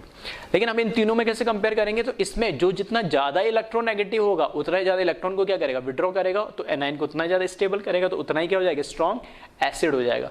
तो यहाँ पे सबसे अच्छा फ्लोरीन वाला, फिर क्लोरीन वाला, उसके बाद ये आयोडीन वाला है। क्लियर है। नेक्स्ट एग्जाम्पल देखिए, अब की बार मैंने डायरेक्ट लिख दिया इसको, ठीक है, C डबल बॉन्ड OH ऐसे होता है इसका स्ट्रक्चर, मैंने डायरेक्ट लिख दिया C डबल बॉन्ड OH। तो वापस से ये H जाएगा तो ये आएगा नेगेटिव चार्ज, यहाँ पे नेगेटिव चार्ज और यहाँ पर नेगेटिव चार्ज। फिर से यहाँ पे अगर मैं इफेक्ट को कंपेयर करूँ तो ये तो कैसा है, प्लस आई ग्रुप, ठीक है, CH2 सब में कॉमन है तो CH2 से कंपेयर नहीं करना, उसके अगला देख रहा हूँ तो CH3 प्लस आई। फिर से यहाँ देखूंगा फ्लोरीन, तो फ्लोरीन कैसा, माइनस आई। यहाँ पे देखूंगा फ्लोरीन तो ये भी कैसा, माइनस आई। तो ये तो मुझे तो पता लग गया, तो डोनेटिंग है तो ये तो हो जाएगा सबसे बेकार। अब इन दोनों में कंपेयर कैसे करेंगे, यहाँ पे भी फ्लोरीन, यहाँ पे फ्लोरीन, तो अभी सर आपने बोला था कि जहाँ पे जो ज्यादा इलेक्ट्रोनेगेटिव होगा वो उतना ही क्या होगा, इलेक्ट्रॉन विड्रॉइंग होगा। तो यहाँ पे तो दोनों ही सेम एटम है। फिर तो यहाँ ध्यान से देखोगे तो यहाँ पे फ्लोरीन इस C से दूसरे कार्बन पे लगा, मतलब इसका C से पहले कार्बन पे लगा हुआ है, और यहाँ पर इस C से पहले और दूसरे कार्बन पे फ्लोरीन लगा है। मतलब यहाँ फ्लोरीन इस एनाइन से दूर लगा हुआ है और यहाँ फ्लोरीन इस एनाइन के पास में लगा है। और हमें पता है जो इंडक्टिव इफेक्ट होता है वो कैसा होता है, डिस्टेंस डिपेंडेंट इफेक्ट होता है। तो जितना पास में होगा उतना ही ज्यादा स्ट्रांगली क्या करेगा, इलेक्ट्रॉन को विड्रॉ करेगा। इलेक्ट्रॉन को विड्रॉ करेगा तो एनाइन को स्टेबल बनाएगा, एनाइन को स्टेबल बनाएगा तो उतना स्ट्रांग क्या हो जाएगा, एसिड हो जाएगा। ठीक है, तो कॉपी करें इसको। ठीक है, रीजन मैं सबके बताते चल रहा हूँ, बार बार कह रहा हूँ, क्योंकि हो सकता है कुछ टाइम बाद, महीने बाद या 6 महीने बाद, 1 साल बाद हो सकता है रीजन तुम भूलने लगो। तो अपने लैंग्वेज में नोट बना के पेंसिल से कैसे भी लिख लेना। ठीक है, बाद में फिर परेशान हो गई कि क्या था, एक्सप्लेनेशन समझ में नहीं आया। ठीक है, फिर चलते अब आगे। फिर मैंने यहाँ पे लिखा ऑर्थो स्मॉल ओ से रिप्रेजेंट भी करते इसको, मेटा स्मॉल एम से भी रिप्रेजेंट करते, पैरा स्मॉल पी से भी रिप्रेजेंट करते, पोजीशन इन बेंजीन। कोई बेंजीन रिंग है उसमें ये ऑर्थो, मेटा और पैरा पोजीशन क्या होती है, ठीक है, उसकी हम बात करने वाले। तो बेंजीन रिंग सिर्फ अकेली बेंजीन रिंग है तब तो उसमें मैं कोई ऑर्थो, मेटा, पैरा नहीं बता सकता। ऑर्थो, मेटा, पैरा ये पोजीशन ऑलवेज किसी भी एक कोई भी ग्रुप बेंजीन पे जो लगा हुआ है, वो एटम हो सकता है या ग्रुप हो सकता है, उसके रेस्पेक्ट में बताई जाती है। अगर मैं बोलता हूँ सिर्फ यहाँ पर ये बेंजीन रिंग बना दूं, बताओ ऑर्थो, मेटा, पैरा, तो कोई ऑर्थो, मेटा, पैरा पोजीशन नहीं होती बेंजीन रिंग में। लेकिन मैंने बोला कि इधर कोई एक्स एलिमेंट मैंने लगा दिया, अब बताओ इसमें ऑर्थो, मेटा, पैरा पोजीशन होगी, तब मैं बता सकता हूँ। तो ये जरूरी नहीं एक्स इधर ही लगाऊं, क्योंकि सिमेट्रिकल है, इधर भी लगा सकता हूँ, इधर भी लगा सकता हूँ, इधर भी लगा सकता हूँ, इधर भी, किधर भी। 6 एक सेम पोजीशन है, सब sp2 हाइब्रिडाइज एटम है, तो कहीं पे भी लगा दो एक्स, कोई फर्क नहीं पड़ता। लेकिन जहां पे भी आपने लगाया, ठीक है, जहां पे भी आपने लगाया उसके जो नियर बाय वाले कार्बन होते, जो उसके नेबरिंग कार्बन एटम होते, जिस पे भी आपने, जिस भी 6 कार्बन एटम में से, बेंजीन रिंग के 6 sp2 कार्बन एटम में से जिस भी कार्बन एटम पे आपने x एलिमेंट लगाया, उस x एलिमेंट के नेबरिंग, नेबरिंग मतलब बिल्कुल पड़ोसी, एकदम पास वाले, वो लेफ्ट राइट दोनों में जो कार्बन एटम होंगे वो कहलाती है उनकी ऑर्थो पोजीशन। ठीक है, ये क्या कहलाएगी, इनकी ऑर्थो पोजीशन। तो एक बेंजीन रिंग की अगर मैं बात करूं तो बेंजीन रिंग में एक एलिमेंट के रेस्पेक्ट में एक और एक 2 ऑर्थो पोजीशन होती है, बिल्कुल नेबरिंग। उससे अगला जो कार्बन, उससे एक कार्बन छोड़ के, एक छोड़ के ये आएगा इधर कार्बन, और एक छोड़ के ये आएगा कार्बन। जो अगली पोजीशन होती है उसको हम बोलते हैं मेटा पोजीशन। ठीक है, तो एक बेंजीन रिंग में एक एलिमेंट के रेस्पेक्ट में फिर से 2 मेटा पोजीशन होती है, 2 ऑर्थो होती है, 2 मेटा होती है। और जिस कार्बन पे या जिस sp2 हाइब्रिड कार्बन पे हमारा क्या लगा हुआ है, वो एलिमेंट लगा हुआ है, उस एलिमेंट के जो अपोजिट कार्बन होगा, जो कि ये है, एक ही होगा अपोजिट, 6 में से एक तो खुद पे लग गया, 2 नेबरिंग वाली ऑर्थो और उसकी अगली 2 पोजीशन मेटा कहलाती है, और जो उसके बिल्कुल अपोजिट होती है वो एक पोजीशन क्या कहलाती है, पैरा पोजीशन।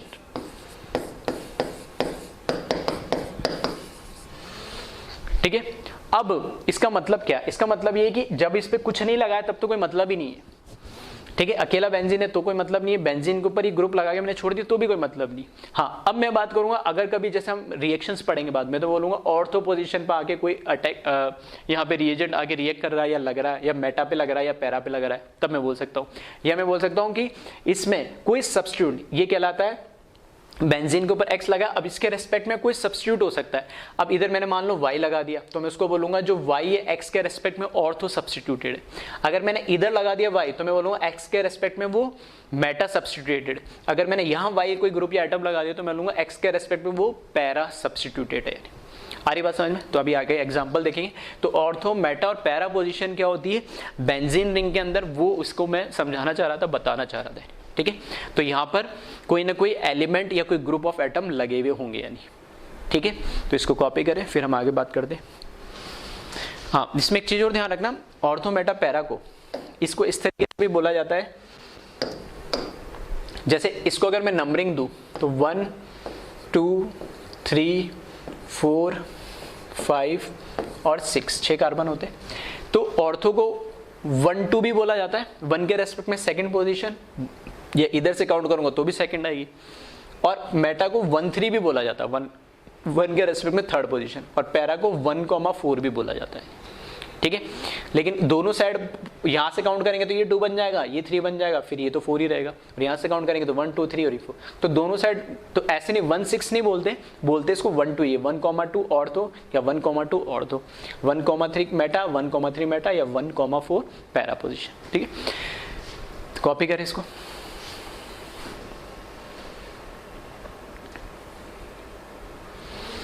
ठीक है, अब ये पोजीशन क्यों बताइए, तो यहाँ से एक इंपॉर्टेंट कॉन्सेप्ट है जो हम यहाँ से समझने वाले हैं। इधर मैं बात कर रहा हूँ, ठीक है, इधर हम बात करने वाले हैं, मैंने बोला M और R मेसोमेरिक या रेजोनेंस, प्लस माइनस नहीं लिखा क्योंकि दोनों इंक्लूड हो गए इसमें। ठीक है, या मैं फिर चलो अभी इसमें ये रहने दो, सेम एक को समझ लेंगे दूसरा आ जाएगा। M या R मेसोमेरिक या रेजोनेंस जो इफेक्ट है at ortho position, mesomeric and resonant effect at ortho position. मतलब अभी के लिए मैंने जैसे ये मान लिया ये बेंजीन रिंग है, बेंजीन रिंग के ऊपर OH जो लगा हुआ होता है उसको हम बोलते हैं फिनॉल। ठीक है, उसका IUPAC और कॉमन नेम भी क्या फिनॉल है, तो ये फिनॉल है। अब फिनॉल के रेस्पेक्ट मैंने ऑर्थो पोजिशन पे क्या लगा दिया, एक नाइट्रो ग्रुप लगा दिया NO2। ठीक है, तो ये ऑर्थो सब्स्टिट्यूटेड फिनॉल है हमारे पास। ये ऑर्थो पे ये ऑर्थो पोजीशन पे ये जो नाइट्रो ग्रुप लगा हुआ है ये फिनॉल है। ये इसके रेस्पेक्ट में ये ऑर्थो हो गया, इसके रेस्पेक्ट में ऑर्थो हो गया, लेकिन अभी मैं क्या मान के चल रहा हूँ कि इस फिनॉल के रेस्पेक्ट में ये ऑर्थो पोजीशन पे लगा। ठीक है, तो ये कॉमन रहता है कि समझ में आए। तो मैंने बोला कि अगर यहाँ पर ऐसा ऑर्थो पोजीशन किसी कोई हमारे पास बेंजीन रिंग है, बेंजीन रिंग में कोई भी एलिमेंट लगा हुआ है, ठीक है, ग्रुप लगा हुआ, उसके ऑर्थो पोजीशन पे अगर कोई ग्रुप या एटम लगा हुआ है, तो उस ग्रुप या एटम अगर रेजोनेंस कर सकता है तो क्या उस पे एक बार मेटा पे लगा दिया और एक बार मैंने क्या लगा दिया पैरा पोजीशन। कोई हार्ड एंड फास्ट रूल नहीं है। ठीक है, मैंने एक सिंप्लिसिटी के लिए एक एग्जांपल लिया ताकि कॉमन रहे। इधर मैंने बोला ये OH जो ग्रुप है ना, ये +M शो करने वाला है। कैसे? क्योंकि +M या +R शो करने के लिए मैंने बोला उस एटम पे क्या होना चाहिए, लोन पेयर होना चाहिए। तो ऑक्सीजन पे 2 लोन पेयर है, +M शो करेगा। या NO2 की बात करूं तो ये NO2 कैसा है, -M या -R ग्रुप है, इलेक्ट्रॉन विड्रॉइंग ग्रुप है।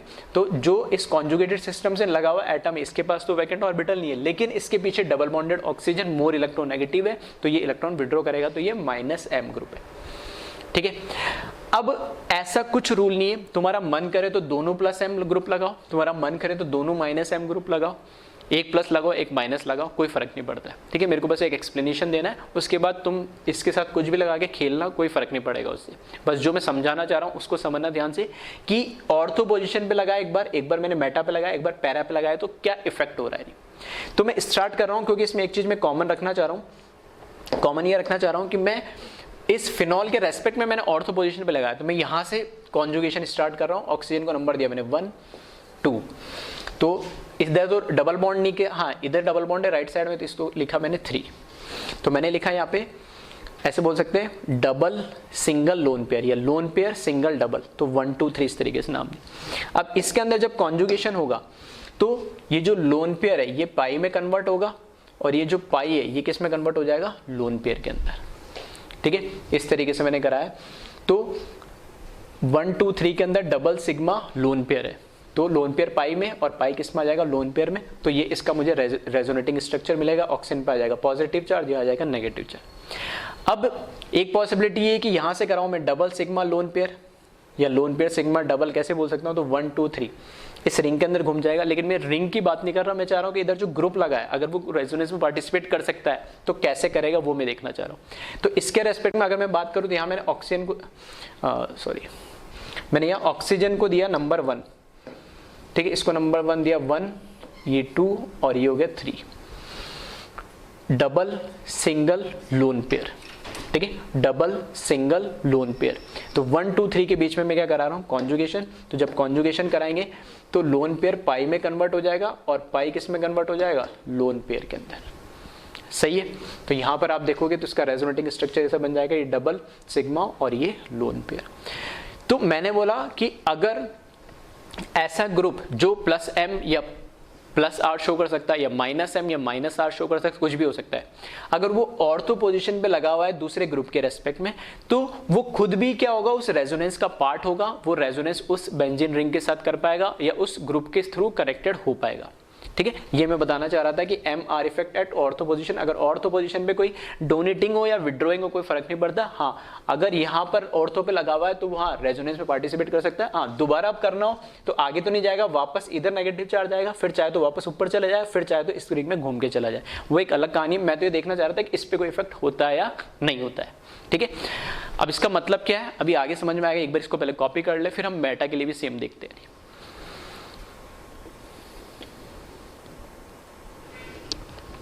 ठीक है, अब देखिए मेटा पोजीशन में सेम वही है, बेंजीन रिंग है, और मैंने करा भी क्या है कि कई बार होता है कि सर डबल बॉन्ड आपने चेंज कर दिया। तो देखना यहाँ पे राइट साइड से मैंने डबल बॉन्ड स्टार्ट करा है, इसमें भी यहाँ से राइट साइड से डबल बॉन्ड स्टार्ट करा, डबल सिंगल डबल, उसी तरीके से। बस मैंने यहाँ की जगह ऑर्थो की जगह लगाया मेटा पे, तो मैंने लिखा एम और are effect eight meta position, क्या इफेक्ट होता है। तो फिर से मैं स्टार्ट कहाँ यहीं से कर रहा हूँ, फिनॉल से या OH से कर रहा हूँ। तो मैंने इसको नंबर दिया 1, इसको नंबर दिया 1 2 3, डबल सिंगल लोन पेयर, और डबल सिंगल लोन पेयर होगा तो लोन पेयर पाई में कन्वर्ट होगा, पाई किस में कन्वर्ट होगा, लोन पेयर में। तो इसका जब रेजोनेटिंग स्ट्रक्चर बनाओगे तो ये डबल हो गया, पॉजिटिव चार्ज आ गया, और यहाँ आ गया लोन पेयर। अब फिर से नेक्स्ट कॉन्जुगेटेड सिस्टम, या तो पॉसिबिलिटी के वापस उधर चला जाए या फिर आगे बढ़े। तो आगे बढ़ने के लिए देखना लोन पेयर सिग्मा और डबल, अगर बोल रहे कि NO2 की तरफ चलो सर, तो लोन पेयर सिग्मा और सिग्मा, इस लोन पेयर के साथ ये कॉन्जुगेटेड सिस्टम में नहीं है। अब कुछ लोग बच्चों का आता है कि सर ये यहां से भी तो हो सकता है, डबल सिग्मा डबल, बिल्कुल यहां से हो सकता है। लेकिन जब मैं अगर ऑलरेडी एक बार इस कॉन्जुगेटेड सिस्टम से मैंने इसको स्टार्ट कर दिया, एक बार यहां से कॉन्जुगेट सिस्टम को स्टार्ट करते तो एक ही डायरेक्शन में फ्लो करना चाहेगा। अब यहां से जब फ्लो करोगे तो ये कैसा इसके साथ कनेक्टेड होगा क्या, नहीं होगा।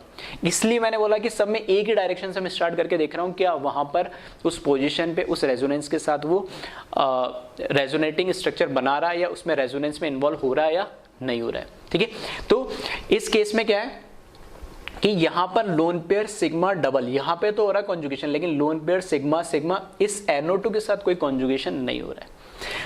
यहां से भी अगर किसी के दिमाग में आ रहा तो करके देख लेना और फिर देख लेना वो रेजोनेटिंग स्ट्रक्चर कैसे बन रहा है। ठीक है, तो अभी यहां पर अगर मैं इसको मैंने काउंटिंग दी है क्योंकि और तो कोई पॉसिबल है ही नहीं, तो मैं इसको नंबर दिया 1, ये 2 और ये 3, दो ही, या तो वापस उधर चला जाए या इधर आ जाए। तो इस केस में क्या हो जाएगा, यहाँ पे लोन पेयर पाई में कन्वर्ट हुआ और यहाँ पे पाई किस में कन्वर्ट हुआ, लोन पेयर में। तो यहाँ पर ये डबल बॉन्ड एसिड, यहाँ पाई आ गया और यहाँ पर ये लोन पेयर आ गया। फिर से या तो इस साइड चले जाए या इस साइड चला जाए। इस NO2 जो ग्रुप मेटा पोजीशन पे लगा हुआ है ना, वो इस रिंग के ऊपर जो हमारे पास OH ग्रुप लगा हुआ था जो इलेक्ट्रॉन डेंसिटी इस रिंग में बढ़ा रहा था, उसके साथ किसी तरीके से रेजोनेटिंग स्ट्रक्चर में पार्टिसिपेट नहीं कर पा रहा है। ठीक है, अब कुछ लोगों के जो दिमाग में चल रहा होगा, ठीक है चलो उसको दूर ही कर लेते हैं कंफ्यूजन को। इसका यहां से रेजोनेटिंग स्ट्रक्चर में बना रहा हूं, तो ये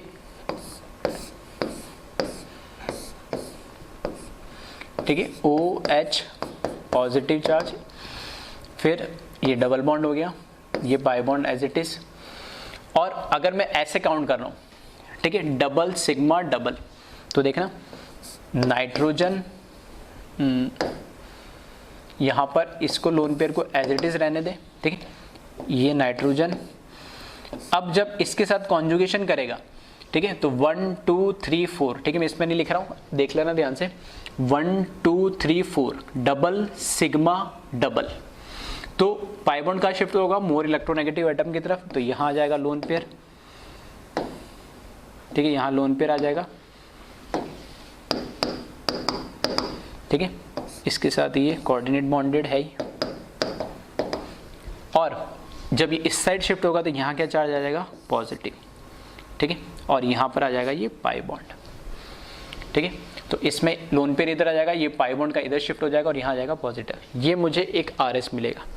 फिर इसमें चलोगे आप RS में, तो यहाँ से देखना 1 2 3, यहाँ पर क्या आ जाएगा, डबल सिग्मा वैकेंट ऑर्बिटल, तो ये नेक्स्ट कहाँ शिफ्ट हो जाएगा, यहाँ पर शिफ्ट हो जाएगा, ठीक है।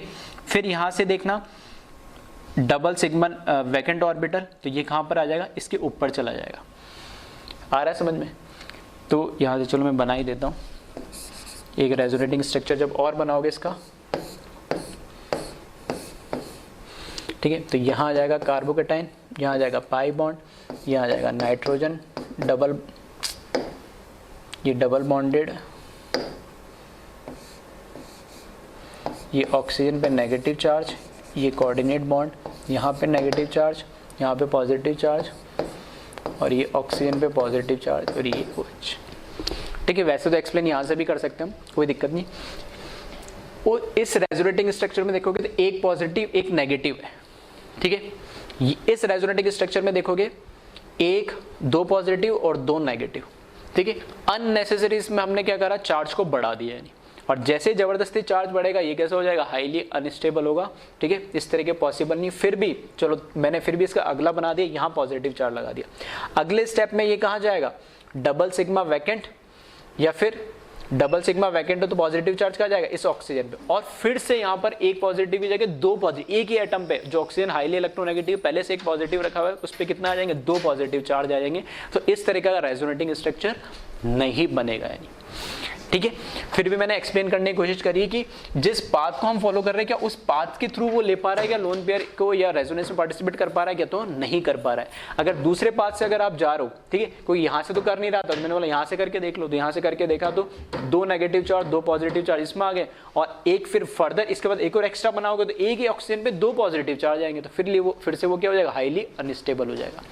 तो कंक्लूजन ये है कि ऑर्थो पोजीशन पे अगर हमारे पास कोई इलेक्ट्रॉन डोनेटिंग या विड्रॉइंग ग्रुप लगा हुआ है तो वो रेजोनेंस में पार्टिसिपेट करेगा। किसी भी बेंजीन रिंग के अंदर सब्स्टिट्यूशन जो या सब्स्टिट्यूटेड बेंजीन जो है, जैसे यहाँ पे OH लगा हुआ है, लेकिन अगर उस ग्रुप के रेस्पेक्ट में अगर मेटा पोजीशन पे कोई ग्रुप लगा हुआ है जो M या R इफेक्ट देता है, तो उसके साथ वो कभी रेजोनेंस में पार्टिसिपेट नहीं करेगा। तो ये दोनों रेजोनेटिंग स्ट्रक्चर पॉसिबल नहीं है, ठीक है।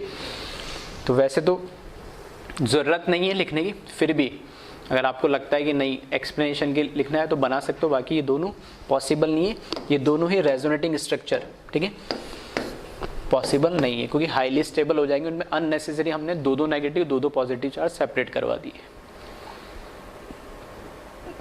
ठीक है। तो वीडियो पॉज करके इसको कॉपी कर लेना।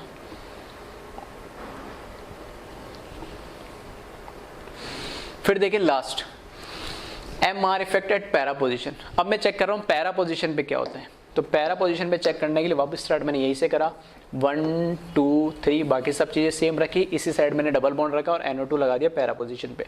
तो यहाँ पर आप देखोगे तो लोन पेयर पाई में, पाई लोन पेयर में, तो ये इसका रेजोनेटिंग स्ट्रक्चर बन जाएगा। फिर से मैंने यहाँ से नंबरिंग इसकी करी 1 2 और 3, डबल सिग्मा लोन पेयर, ठीक है। तो फिर से यहाँ पर आप देखोगे तो लोन पेयर पाई में कन्वर्ट हो जाएगा, और पाई किस में कन्वर्ट हो जाएगा, लोन पेयर में।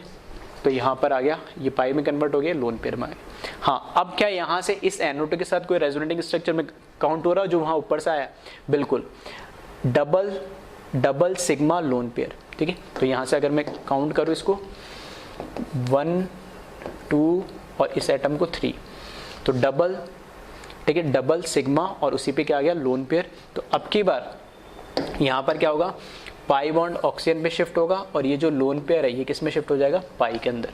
तो यहाँ पर ऑक्सीजन पे नेगेटिव चार्ज आ गया, ठीक है, ऑक्सीजन पे नेगेटिव चार्ज, और यहाँ क्या बन गया, पाई बॉन्ड बन गया, ठीक है। तो ऑर्थो और मैंने देखा पैरा पोजीशन पे अगर, ठीक है, ऑर्थो पैरा सब्स्टिट्यूटेड अगर कोई ग्रुप है तो वहां पर क्या है, वो रेजोनेंस के अंदर क्या करेगा, पार्टिसिपेट करेगा इजीली। बट अगर मेटा पोजीशन पे अगर कोई ग्रुप लगा तो वो रेजोनेंस में पार्टिसिपेट नहीं कर पाता है। तो कोई भी इलेक्ट्रॉन डोनेटिंग हो, ठीक है, प्लस एम वाला ग्रुप हो या माइनस एम वाला ग्रुप हो, अगर वो मेटा पोजीशन पे लगा तो बेंजीन रिंग के साथ जो ग्रुप लगा हुआ उसके साथ कभी भी रेजोनेंस में पार्टिसिपेट नहीं करेगा। तो बात ये होगी कि अगर मैं जैसे इस केस में बात करूं, सिर्फ अकेला ये NO2 लगा देता तो फिर कोई ऑर्थो मेटा की बात होती क्या, नहीं होती। फिर तो ये इसके रेस्पेक्ट में कहीं से भी करा लो रेजोनेंस, वो तो कर ही रहा है। कब हो रही है, जब एक ग्रुप लगाओ उसके रेस्पेक्ट में ऑर्थो या मेटा तभी डिफाइन होता है, ठीक है। तो ये आप कॉपी कर ले इसको।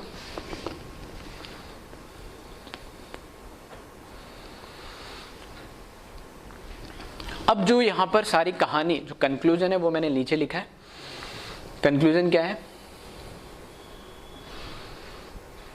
यहां पे लिखा नोट के फॉर्म में M और R मेसोमेरिक या रेजोनेंस इफेक्ट हो and H effect hyper conjugation भी अगर हो रहा है, ठीक है, अगर पॉसिबिलिटी हाइपर कॉन्जुगेशन की, अगर यहाँ पर CH3 लगा हुआ होता है NO2 की जगह तो वो क्या कर दिखाता, हाइपर कॉन्जुगेशन। लेकिन कहाँ दिखाता, सिर्फ और सिर्फ ऑर्थो या फिर पैरा पोजीशन पे। मेटा पोजीशन पे होता तो फिर वो हाइपर कॉन्जुगेशन नहीं दिखाता, CH3 सिर्फ और सिर्फ प्लस I इफेक्ट दिखाता जो डिस्टेंस डिपेंडेंट होता है। तो ये इसलिए लिखा है क्योंकि ये भी हाइपर कॉन्जुगेशन भी क्या है, एक सिग्मा पाई रेजोनेंसी, एक काइंड ऑफ रेजोनेंसी है जिसको हम सिग्मा पाई रेजोनेंस या नो बॉन्ड रेजोनेंस बोलते हैं। तो MR या मेसोमेरिक या रेजोनेंस इफेक्ट हो या हाइपर कॉन्जुगेशन इफेक्ट हो, operate only at ortho and para position while it does not operate at meta position. तो ये कंक्लूजन है जो मैंने नोट के फॉर्म में लिखा है, ठीक है। तो इसको वीडियो पॉज करके आप कॉपी कर ले।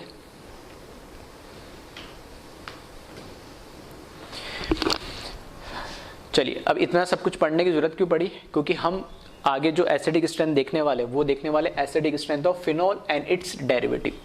इसको बेंजीन रिंग के ऊपर OH जो लगा हुआ था उसको हम क्या बोलते हैं, फिनॉल बोलते हैं। फिनॉल के अंदर ये जो H होता है ये एसिडिक नेचर का होता है, ये H यहाँ से निकल जाएगा तो इस पे क्या आ जाएगा, O माइनस आ जाएगा। और ये O माइनस स्टेबल क्यों होता है, इसको बोलते हैं फिनॉल, और ये होता है फिनॉक्साइड आयन। ये फिनॉक्साइड आयन क्या है, डबल सिग्मा लोन पेयर इस बेंजीन रिंग के साथ कॉन्जुगेटेड सिस्टम में प्रेजेंट हो जाता है तो उसकी स्टेबिलिटी बढ़ जाती है, इसलिए ये अच्छा खासा एसिड होता है, एसिडिक इसका नेचर होता है, ठीक है। अब ये तो हुआ फिनॉल, तो ये तो हुआ एसिड, तो इसमें अकेले में तो क्या बताया, लेकिन इट्स डेरिवेटिव मतलब है इस फिनॉल में ऑर्थो पे या मेटा पे या पैरा पे कोई ग्रुप लगा हुआ है, तब हमें देखना है उसकी एसिडिक स्ट्रेंथ पे क्या इंपैक्ट पड़ रहा है, कि वो एसिडिक स्ट्रेंथ को बढ़ा रहा है या एसिडिक स्ट्रेंथ को कम कर रहा है। तो सिंपल सी बात है, क्योंकि अल्टीमेटली इसका कॉन्जुगेट ये फिनॉक्साइड आयन क्या बना, इस एसिड का ही कॉन्जुगेट बेस बना है। इस कॉन्जुगेट बेस की हमें क्या देखनी है, स्टेबिलिटी देखनी। और स्टेबिलिटी का मतलब क्या है कि यहाँ पे ये जो एनायन है उसकी स्टेबिलिटी देखनी। तो ऐसे ग्रुप और एटम लगे हुए हो जो इसमें से क्या करें, इलेक्ट्रॉन को विड्रॉ करे। अगर H या M या R इफेक्ट अगर दे रहे तो वो ऑर्थो पैरा पे लगा होगा तब तो वहां पे वो इफेक्ट एप्लीकेबल होगा, अगर मेटा पे लगा होगा तो फिर वो H, M या R इफेक्ट नहीं दिखाएगा, ठीक है। ये इसका मतलब था। तो इसको कॉपी कर ले एक बार, फिर हम कुछ क्वेश्चंस करते हैं इससे रिलेटेड।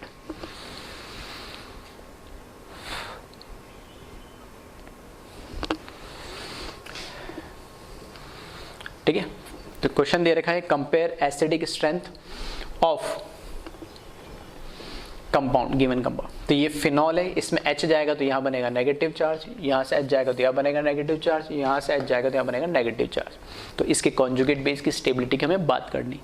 अब यहाँ पे फिर लगा है CH3 लगा हुआ है, इसका मतलब ऑर्थो, इसके रेस्पेक्ट में ये क्या ऑर्थो पोजिशन है, तो ऑर्थो पोजिशन पे ये क्या दिखाएगा, H इफेक्ट दिखाएगा प्लस H, एंड क्या दिखा सकता है, वैसे प्लस I भी दिखा सकता है।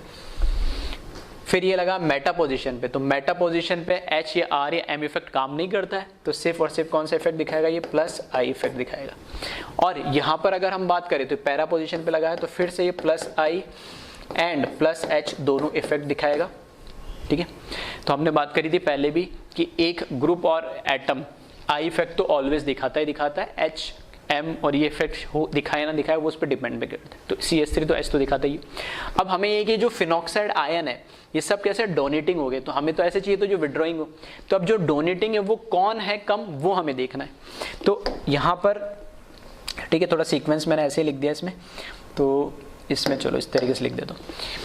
इसमें मैं कह रहा हूँ कि सबसे ज़्यादा एसिडिक कौन होगा वो मुझे देखना है। तो ये तो इलेक्ट्रॉन डेंसिटी I और H दोनों से बढ़ा रहा है, ये भी इलेक्ट्रॉन डेंसिटी I और H दोनों से बढ़ा रहा है, और ये सिर्फ किससे बढ़ा रहा है? I से। तो ये सबसे कम बढ़ाएगा, तो ये सबसे अच्छा एसिड हो जाएगा, इसको मैंने दिया नंबर 1। अब ऑर्थो और पैरा पे H इफेक्ट दोनों जगह काम करेगा, और H इफेक्ट एक तरीके से क्या, रेजोनेंस, और रेजोनेंस का डिस्टेंस है तो कोई लेना देना नहीं है, तो H इफेक्ट तो दोनों में बराबर काम करेगा। लेकिन I इफेक्ट इसमें ज़्यादा काम करेगा क्योंकि ये OH O माइनस के ज़्यादा पास में। I इफेक्ट यहाँ पे कम काम करेगा क्योंकि ये थोड़ा दूर है, क्योंकि इंडक्टिव इफेक्ट कैसा होता है? डिस्टेंस डिपेंडेंट इफेक्ट होता है, जो सिग्मा बॉन्ड के थ्रू क्या करता है? इलेक्ट्रॉन को डोनेट करता है। तो ज़्यादा बेटर उसके कंपैरिजन में ये सेकंड हो जाएगा, और सबसे बेकार जो एसिड होगा ये थर्ड, ये वाला हो जाएगा। ठीक है, ये इनका एसिडिक स्ट्रेंथ का ऑर्डर रहेगा। कॉपी करें इसको एक बार, रीजन में सबके बोलते चल रहा हूँ, जिसको लगता है लिखना चाहिए बिल्कुल लिखे, ताकि याद रहे, दोबारा जब आप रिवाइज करो इनको देखो तब। ठीक है, नेक्स्ट क्वेश्चन देखें। फिर से आपकी बार यहां पर क्या करा,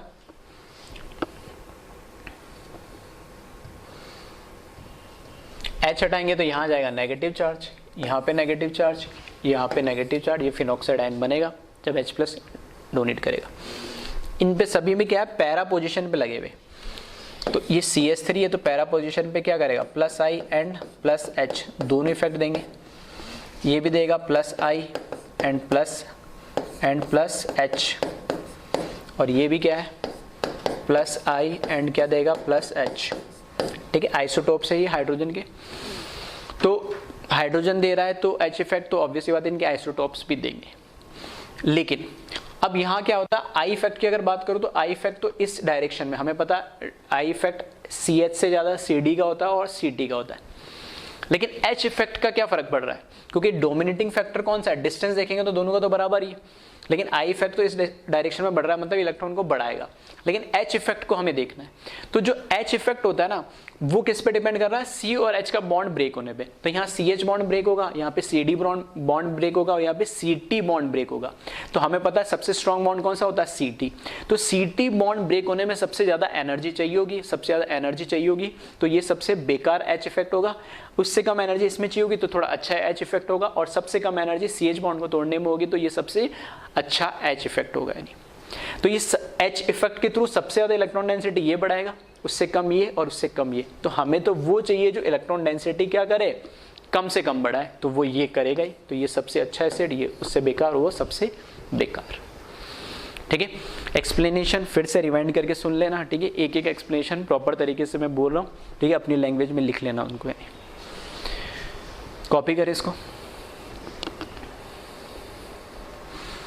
नेक्स्ट देखें एग्जाम्पल क्वेश्चन। फिर से आपकी बार मैंने क्या करा, नेगेटिव चार्ज, ये तो बना दिया फिनॉक्साइड आयन। यहाँ पे लगा है CCl3। CCl3 कैसा है? ये इलेक्ट्रोनेगेटिव तो होगा, माइनस I तो देगा ही देगा, साथ में क्या देगा? माइनस H इफेक्ट देता है, स्पेसिफिक है। CH3 और CD3 और CT3 तो उसके आइसोटॉप्स हो गए, इसलिए H इफेक्ट में सिर्फ वो काउंट होते हैं, और CCl3 अकेला है जो माइनस क्या देता है? H इफेक्ट देता है। यहाँ पे ये माइनस I तो देगा लेकिन माइनस H नहीं देगा, क्योंकि फिर से ये एक तरीके से H इफेक्ट का मतलब क्या? हाइपर कॉन्जुगेशन, मतलब क्या है? ये सिग्मा बॉन्ड रेजोनेंस, और रेजोनेंस सिर्फ और सिर्फ ऑर्थो और कहाँ? मेटा पोजीशन, ऑर्थो और पैरा पोजीशन पे काम करता है, मेटा पे काम नहीं करता। तो इसके रेस्पेक्ट में ये कहाँ पे लगा हुआ है? मेटा पे। और लास्ट में अगर इसकी बात करें तो ये minus I as well as minus H effect देंगे। ठीक है, अब मुझे देखना है कि इलेक्ट्रॉन विड्रॉ, ये तीनों विड्रॉ कर रहे हैं, तो मुझे चाहिए सबसे अच्छा कौन विड्रॉ करे। तो सबसे अच्छा विड्रॉ करने के लिए क्या है कि H इफेक्ट, ये तो सिर्फ माइनस I दे रहा है, तो ये तो हो गया सबसे बेकार। ये माइनस I के साथ माइनस H भी दे रहा है, ये माइनस I के साथ ये भी माइनस H दे रहा है, तो माइनस I H इफेक्ट जो एक तरीके से रेजोनेंस है, तो रेजोनेंस इफेक्ट तो क्या है? CCl3 दोनों के ऑर्थो पैरा पे सेम ही होगा, डिस्टेंस डिपेंडेंट नहीं होता है, तो H इफेक्ट तो इनमें हो गया कॉमन। अब माइनस I इसका और माइनस I इसका, तो ये माइनस I पास में लगा हो तो ज़्यादा इलेक्ट्रॉन विड्रॉ करेगा, ये माइनस I दूर लगा हो तो ये कम विड्रॉ करेगा। तो फिर से अगर मैं इनका ऑर्डर बात करूँ तो सबसे अच्छा एसिड कौन सा हो जाएगा? ये हो जाएगा। उसके बाद कौन सा हो जाएगा? ये जिसमें I और H हो रहा है, और सबसे बेकार ये जिसमें सिर्फ माइनस I के थ्रू ही इलेक्ट्रॉन विड्रॉ कर रहा है। ठीक है, तो ये इनका एसिडिक स्ट्रेंथ का ऑर्डर हो जाएगा। तो कॉपी करें इसको। फिर देखिए नेक्स्ट एग्जांपल, नेक्स्ट क्वेश्चन। यहां पे फिर से मैंने क्या करा, नेगेटिव चार्ज लगा दिया। अब मैं यहां पर कह रहा हूं कि इसके साथ में कौन सा ग्रुप लगा हुआ, NO2, और NO2 कैसा होता है, ये -M या -R ग्रुप होता है। ये भी कैसा होता है, -M या -R ग्रुप होता है। लेकिन यहाँ पर -M ऑर्थो पे लगा हुआ है, एक बार कैसा लगा हुआ है, ये पैरा पे लगा हुआ है। तो M या रेजोनेंस इफेक्ट तो क्या होता है, डिस्टेंस डिपेंडेंट नहीं होता, और ऑर्थो पैरा दोनों पे काम करेगा, ग्रुप सेम है तो सेम काम करेगा। अब कैसे कंपेयर करें, तो -M के साथ ये क्या क्या करेगा, एक्स्ट्रा -I। यहाँ पे भी -M के साथ क्या शो करेगा, -I। तो ज़्यादा इलेक्ट्रॉन विड्रॉ कौन करेगा, जिसका इंडक्टिव इफेक्ट ज़्यादा होगा, क्योंकि M तो दोनों में हो गया कॉमन, और I इफेक्ट डिस्टेंस डिपेंडेंट होता है। तो ये जो पास में ये ज़्यादा इलेक्ट्रॉन विड्रॉ करेगा, तो ज़्यादा इलेक्ट्रॉन विड्रॉ करेगा तो ये ज़्यादा स्टेबल करेगा एनाइन को, ज़्यादा स्टेबल करेगा एनाइन को तो ज़्यादा स्ट्रॉन्गर एसिड होगा सेकंड वाला। ठीक है, तो वीडियो पॉज करके इसको कॉपी करें।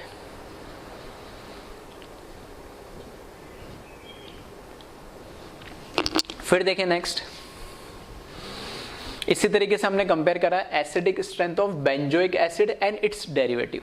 जैसे फिनॉल होता है वैसे ही बेंजोइक एसिड भी होता है। बेंजोइक एसिड में क्या है, कार्बोक्सिलिक एसिड लगा हुआ है बेंजीन रिंग के ऊपर, C डबल बॉन्ड OH ये स्ट्रक्चर होता है। इसमें से ये जो H होता है ये एसिडिक होता है, ये H+ रिमूव होने के बाद ये हमारे पास एनाइन बनता है इसका। इसमें क्या है, ये जो एनाइन बन रहा है ये अच्छा एसिड क्यों है, क्योंकि इसके अंदर डबल सिग्मा लोन पेयर, ये लोन पेयर पाई में और पाई किस में, लोन पेयर में। कैसा इक्वल RS बनेंगे इसके, तो अपने आप में ये इक्वल RS बन रहा है, बेंजीन रिंग में तो बाद में जाएगा। ठीक है, आपस में इक्वल RS बन रहा है तो हाईली कैसा होता है, स्टेबल होता है इक्वल RS, तो ये अच्छा स्ट्रॉन्ग एसिड होता है कंपैरिजन अगर हम किसी दूसरे एसिड से करें ऑर्गेनिक एसिड में। तो इसमें ये H+ देगा। अब ये तो बेंजोइक एसिड खुद तो एसिडिक है, वो तो बात हो गई, लेकिन इट्स डेरिवेटिव मतलब वापस वही बात है कि ऑर्थो मेटा पोजीशन पे कोई हम ग्रुप या एटम लगा दे तो उससे हमें कंपेयर करना है कि इनकी एसिडिक स्ट्रेंथ पे क्या इफेक्ट पड़ेगा नहीं। ठीक है, तो एक बार इसको कॉपी कर ले, फिर हम कुछ क्वेश्चंस देखते हैं इसमें।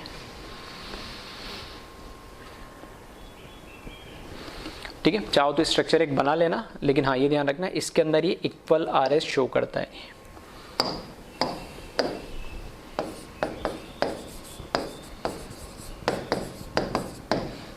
ठीक है, ऐसे एक स्ट्रक्चर और बन जाएगा आपके पास, यहाँ डबल बॉन्ड और उधर लोन पेयर आ जाएगा।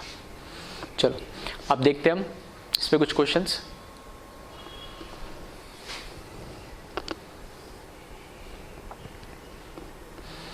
ठीक है, फिर से वही बात, अब डायरेक्ट लिख दिया मैंने, तो ये H जाएगा तो यहाँ नेगेटिव आएगा, यहाँ नेगेटिव आएगा, यहाँ नेगेटिव, अल्टीमेटली बन तो क्या रहा है, एनाइन ही बन रहा है।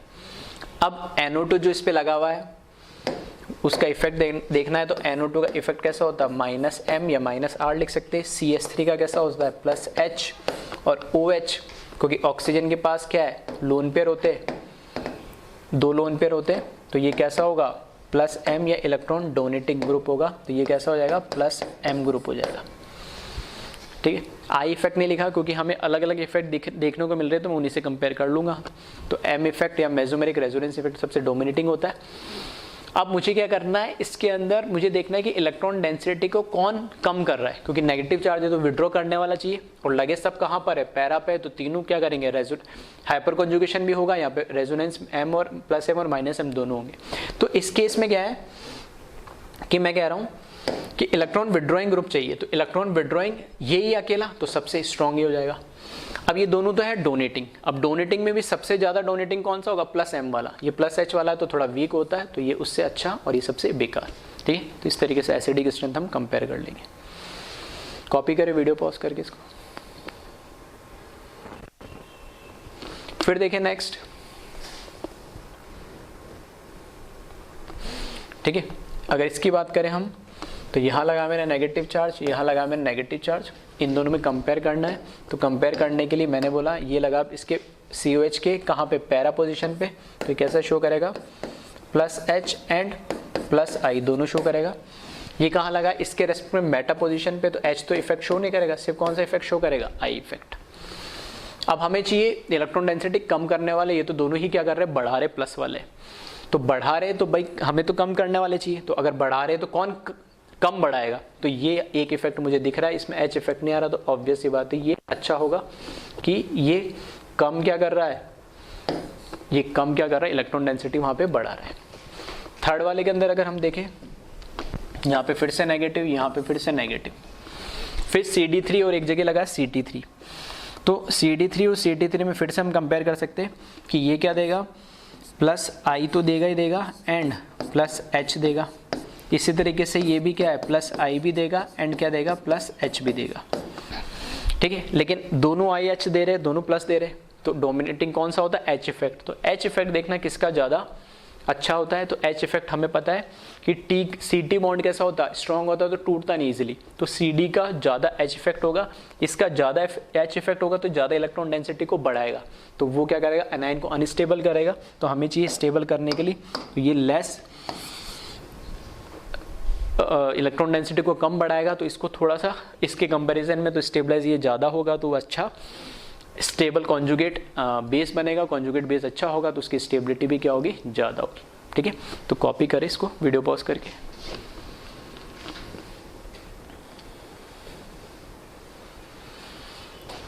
फिर देखें इसके बाद ऑर्थो इफेक्ट।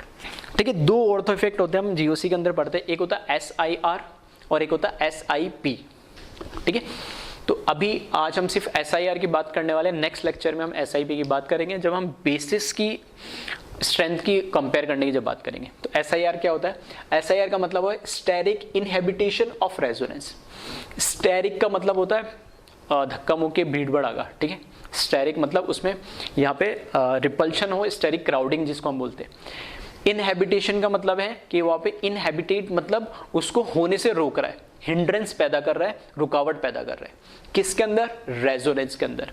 तो क्राउडिंग की वजह से, स्टेरिक क्राउडिंग की वजह से, भीड़ भड़ाके की वजह से उसमें रुकावट पैदा कर रहा है रेजोनेंस होने के लिए। ठीक है, तो यहाँ पर हम SIR का मतलब क्या उसको समझते हैं। तो SIR का मतलब है कि जहां पर रेजोनेंस हो रहा था, ठीक है, उस रेजोनेंस को वो होने नहीं दे रहा है। क्यों नहीं होने दे रहा है, क्योंकि वहां पर स्टेरिक क्राउडिंग की वजह से क्या हो रहा है, स्टेरिक क्राउडिंग की वजह से क्या हो रहा है, एक रिपल्शन क्रिएट हो रहा है। रिपल्शन क्रिएट होने की वजह से उसके रेजोनेंस जो होना चाह रहा था वो होने नहीं दे रहा है। अब किस में रेजोनेंस नहीं होना दे रहा है या कहाँ रिपल्शन हो रहा है उसकी हम बात करते हैं। SIR effect applicable on only those group which is planar. ठीक है, बहुत इंपॉर्टेंट लाइन है, क्योंकि SIR पढ़ा तो देते लेकिन बच्चे को लगाना क्या वो समझ में ही नहीं आता है। ठीक है, वो सब जगह लगाने लगता है। तो मैंने बोला किस ग्रुप पे लगेगा, जो प्लेनर हो उसी पे लगेगा। And it does not observe on non planar और लीनियर ग्रुप और एटम।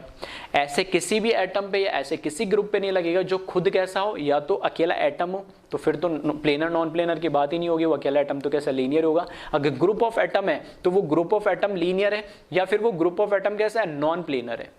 तो तीन चीजें, एक तो लीनियर जो हमेशा क्या एक लाइन में रहेगा। ठीक है, उसको कैसे भी घुमा दो।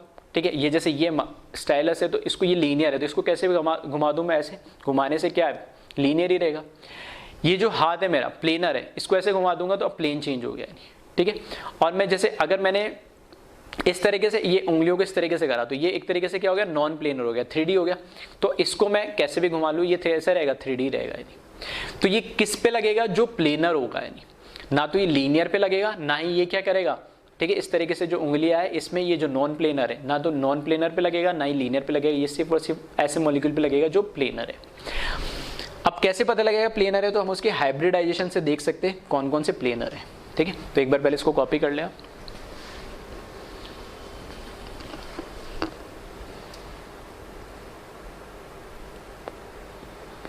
ठीक है, ऑर्थो इफेक्ट बोलते हैं इसको। दो ऑर्थो इफेक्ट होते हैं, एक SIR और एक SIP। ठीक है, तो यहाँ SIR के बारे में पढ़ रहे हैं। ठीक है, अब देखिए इसमें मैंने बोला कि कैसे पता लगेगा कि वो प्लेनर है। तो यहाँ पे जैसे एग्जांपल में लिखा C+O- कार्बोनेट आए, या H लगा देते तो कार्बोक्सिलिक एसिड बन जाता। तो ये डबल सिंगल सिंगल इधर किसी से लगा हुआ होगा ग्रुप से, तो यहाँ पर 1 2 3 सिग्मा बॉन्ड, तो ये कैसा हो गया, sp2। सेम NO2 ग्रुप की अगर मैं बात करूँ तो इधर कई ग्रुप से लगा हुआ होगा, ये सिंगल डबल, तो 1 2 3 सिग्मा, तो ये फिर से कैसा है, sp2। तो ये वाले जो आपको दिख रहे हैं दोनों इस टाइप के जो भी sp2 हाइब्रिडाइज होंगे वो कैसे होंगे, प्लेनर होंगे। मतलब इन मॉलिक्यूल्स के ऊपर क्या होगा, SIR लगेगा। अगर इनकी बात करूं इधर में, तो ये है सल्फ्यूरिक एसिड देखा है, ठीक है, H2SO4 जिसको बोलते हैं, तो वहां से H तो नहीं लगा, ये किसी ठीक है सल्फोनिक एसिड, हाँ ठीक है। तो सल्फोनिक एसिड जो है इसमें H हटा दिया हमने, तो ये सल्फोनेट आयन बना है। तो 1 2 3 4 सिग्मा बॉन्ड है, तो कैसा हाइब्रिडाइज है ये, sp3 हाइब्रिडाइज है। तो ये कैसा हो जाएगा, नॉन प्लेनर, ठीक है। हमें पता है टेट्राहेड्रल स्ट्रक्चर होता है, तो ये कैसा हो जाएगा, नॉन प्लेनर।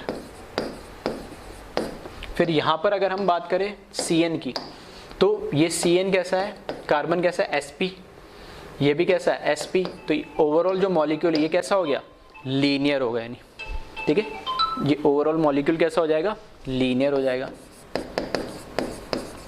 और यहां पर ये अकेला ऑक्सीजन एटम है, जो मैं बोल रहा था अकेला ऑक्सीजन एटम, तो ये इसमें तो कोई फर्क ही नहीं पड़ेगा, इसको भी मैं क्या बोल सकता हूँ, लीनियर बोल सकता हूँ।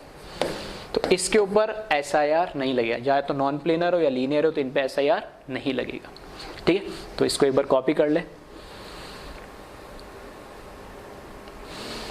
फिर अगर मैं बात करूं यहां पर आगे में क्या लिखा है, तो ये लिखा है due to SIR effect planar group attached with benzene ring rotate in such a way that its conjugation with benzene ring become ineffective because their p orbital become perpendicular to each other due to repulsion from ortho substituted bulky group। ठीक है, एक बार इसको ध्यान से copy कर ले video pause करके। इसका मतलब क्या है, ठीक है, एग्जांपल से मैं समझाता हूं। यहाँ पे लिखा है due to SIR effect planar group attached with benzene ring. मैंने बोला कि किस पे लगेगा, ये प्लेनर ग्रुप पे लगेगा, और ये जो प्लेनर ग्रुप होगा वो बेंजीन रिंग से अटैच्ड होना चाहिए।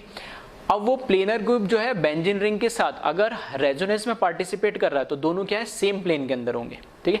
अगर वो सेम प्लेन के अंदर है तो रेजोनेंस में पार्टिसिपेट करेंगे, लेकिन ऑर्थो सब्स्टिट्यूटेड, उसके पास में कोई भी बल्कि ग्रुप लगा हुआ है, तो उसके साथ वो क्या करेगा, रिपल्शन क्रिएट करेगा। और रिपल्शन क्रिएट करेगा तो उसके जो प्लेन, जो बेंजीन रिंग के साथ प्लेनर है, उसको क्या कर देगा, वो डिस्टर्ब कर देगा, ठीक है। कैसे, तो एग्जाम्पल समझते, एक बार इसको कॉपी कर ले वीडियो पॉज करके। अब देखें यहाँ पे, यहां मैंने लिखा ये है बेंजीन रिंग। बेंजीन रिंग पे मैंने बोला ये X कोई भी ग्रुप लगा हुआ है, और मैंने बोला ये है प्लेनर है खुद। X जो ग्रुप है, एटम या जो भी है, ये कैसा प्लेनर है। इसके साथ या तो इधर या इधर, यही होगा ऑर्थो सब्स्टिट्यूटेड। तो इधर कोई ऐसा ग्रुप लगा होना चाहिए जो खुद कैसा बल्कि है ना, बड़ा ग्रुप है यानी, ठीक है। तो ये बल्कि ग्रुप इसके साथ क्या करेगा, आपस में रिपल्शन क्रिएट करेगा। रिपल्शन क्रिएट करने की वजह से ये क्या, और आप ध्यान से समझना, बेंजीन रिंग को मैंने बोला ये ऐसे प्लेनर है, और ये जो X ग्रुप है ये भी इसके साथ क्या, प्लेनर है। अब इनके जो p ऑर्बिटल होंगे ऐसे मैंने मान लिया परपेंडिकुलर होंगे, इस स्मार्ट टीवी के मेरे हाथ की परपेंडिकुलर, इसके भी p ऑर्बिटल ऐसे। तो इनमें आसानी से क्या हो सकता है, रेजोनेंस हो सकता है, अगर इसमें पॉसिबल है तो, ठीक है, दोनों प्लेनर है। लेकिन जब इन दोनों का रिपल्शन होगा ना, तो ये और ये जो ग्रुप है ना, आपस में क्या कर रहे हैं, रिपेल कर रहे हैं। तो रिपेल करेंगे तो उस रिपल्शन को कम करने के लिए ये जो X ग्रुप लगा ना, ये क्या होता है, रोटेट कर जाता है, ऐसे रोटेट कर जाता है। जैसे ये ऐसे रोटेट करा, अब जो इसके p ऑर्बिटल इसके परपेंडिकुलर तो अब उनकी डायरेक्शन क्या हो जाएगी, इधर हो जाएगी, जबकि इसकी p ऑर्बिटल कैसे, इधर थी उनकी डायरेक्शन। तो अब p ऑर्बिटल की डायरेक्शन जैसे चेंज हो जाएगी, तो फिर इस बेंजीन रिंग के साथ जो इस X मॉलिक्यूल का जो कॉन्जुगेटेड सिस्टम था वो ब्रेक हो जाएगा। अब वो कॉन्जुगेशन के अंदर पार्टिसिपेट नहीं करेगा। तो यही मतलब होता है SIR का मतलब स्टेरिक क्राउडिंग की वजह से। स्टेरिक का मतलब स्टेरिक क्राउडिंग की वजह से इनहिबिशन, मतलब रुकावट पैदा कर रहा है किसके अंदर, रेजोनेंस के अंदर।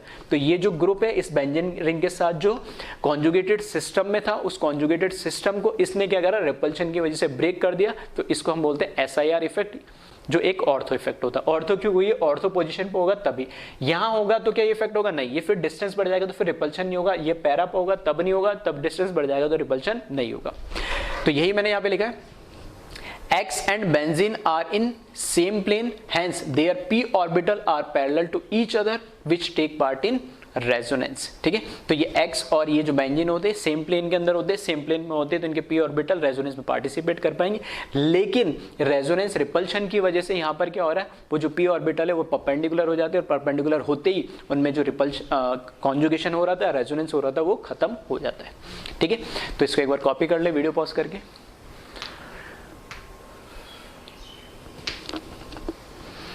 फिर देखें आगे,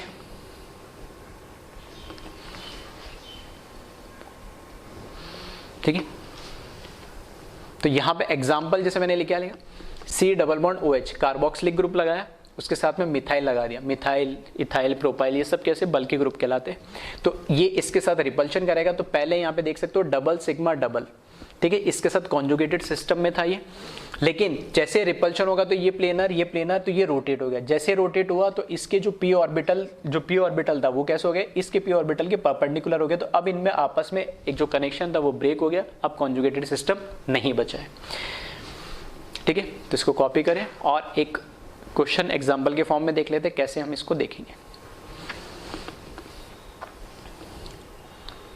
ठीक है। तो यहां मैंने बोला एसिडिक स्ट्रेंथ कंपेयर करनी, ठीक है। यहाँ पे 1 2 3 मिथाइल ग्रुप लगा दी, यहाँ पे भी 1 2 3 लगा दी, तो ये तो और बल्कि ग्रुप हो गया। इसके साथ क्या होगा, स्टेरिक रिपल्शन होगा। तो यहाँ पर क्या नजर आएगा मेरे को, SIR नजर आएगा, ठीक है। इसके अंदर क्या नजर आएगा, SIR आएगा, क्योंकि यहाँ पर क्या होगा, स्टेरिक रिपल्शन होगा, यानी ठीक है। स्टेरिक रिपल्शन होगा तो ये अपने प्लेन को क्या कर लेगा, रोटेट कर लेगा और इसमें कनेक्शन टूट जाएगा, जबकि यहाँ पर ऐसा कुछ नहीं होगा, इसमें नॉर्मल है। अब यहाँ पर ये बात हो रही है कि इसमें एसिडिक स्ट्रेंथ पे क्या फर्क पड़ेगा। तो एसिडिक स्ट्रेंथ पे क्या फर्क पड़ेगा, तो मैं कह रहा हूं जरूरी नहीं हमेशा यही होगा, और तो ये SIR इफेक्ट से अलग अलग चीजें होगी, वो डिपेंड करेगा क्वेश्चंस पे, क्वेश्चन मेरा कैसा है। तो यहाँ पे SIR इफेक्ट इस ग्रुप पे लग रहा है, तो यहाँ पे मैं कह रहा हूं कि जब H चलाएगा तो यहाँ पे नेगेटिव चार्ज आएगा, और यहाँ H चलाएगा तो यहाँ नेगेटिव चार्ज आएगा। तो मैंने बोला कि ये आपस में क्या कैसा बनाता है, इक्वल RS बनाता है, नहीं तो यहाँ पे भी इक्वल RS बनाएगा। लेकिन एक पॉसिबिलिटी क्या है कि ये इक्वल RS के साथ इस बेंजीन रिंग के अंदर भी क्या करेगा, कॉन्जुगेशन कर सकता था, जो कि यहाँ पर तो करता ही है। लेकिन अब ये जैसे स्टेरिक रिपल्शन हुआ, SIR हुआ, तो अब ये बेंजीन रिंग के अंदर क्या है, कॉन्जुगेशन नहीं कर पा रहा। तो अब ध्यान से सुनना क्या बोल रहा हूँ, क्योंकि इसका कनेक्शन इसके साथ टूट गया बेंजीन रिंग के साथ, तो सिर्फ ये आपस में ही रेजोनेंस करेंगे, ठीक है। और ये क्या बनाएगा, 2 इक्वल RS बनाएगा। जबकि इस केस में इसका कोई कनेक्शन ऐसा टूटा नहीं है, तो ये इक्वल RS की जगह साथ में इस बेंजीन रिंग के अंदर भी कॉन्जुगेशन करेगा। तो जब बेंजीन रिंग में कॉन्जुगेशन करेगा तो वो इक्वल RS नहीं बनेगी, रेजोनेटिंग स्ट्रक्चर तो बन जाएंगे, नंबर ऑफ रेजोनेटिंग स्ट्रक्चर तो बढ़ेंगे, लेकिन इक्वल RS नहीं बनेंगे। जबकि इक्वल RS भले 2 बने, रेजोनेटिंग स्ट्रक्चर कम हो दूसरे के कंपेरिजन में, लेकिन वो इक्वल RS क्या होते हैं, हाईली स्टेबल होते हैं। इस वजह से यहाँ पे इक्वल RS सिर्फ और सिर्फ इक्वल RS बनेंगे।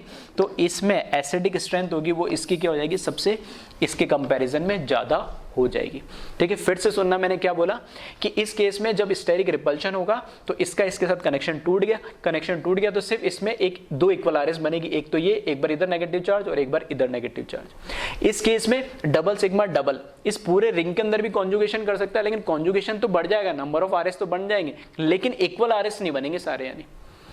तो उस केस में ओवरऑल अगर मैं स्टेबिलिटी कंपेयर करता हूं इन दोनों कंपाउंड की, तो इसकी ज्यादा स्टेबिलिटी होगी, क्योंकि इसमें 2 इक्वल RS मिल रहे हैं, तो इसकी एसिडिक स्ट्रेंथ भी ज्यादा होगी। क्यों? क्योंकि ये एनाइन ज्यादा स्टेबल होगा, ठीक है।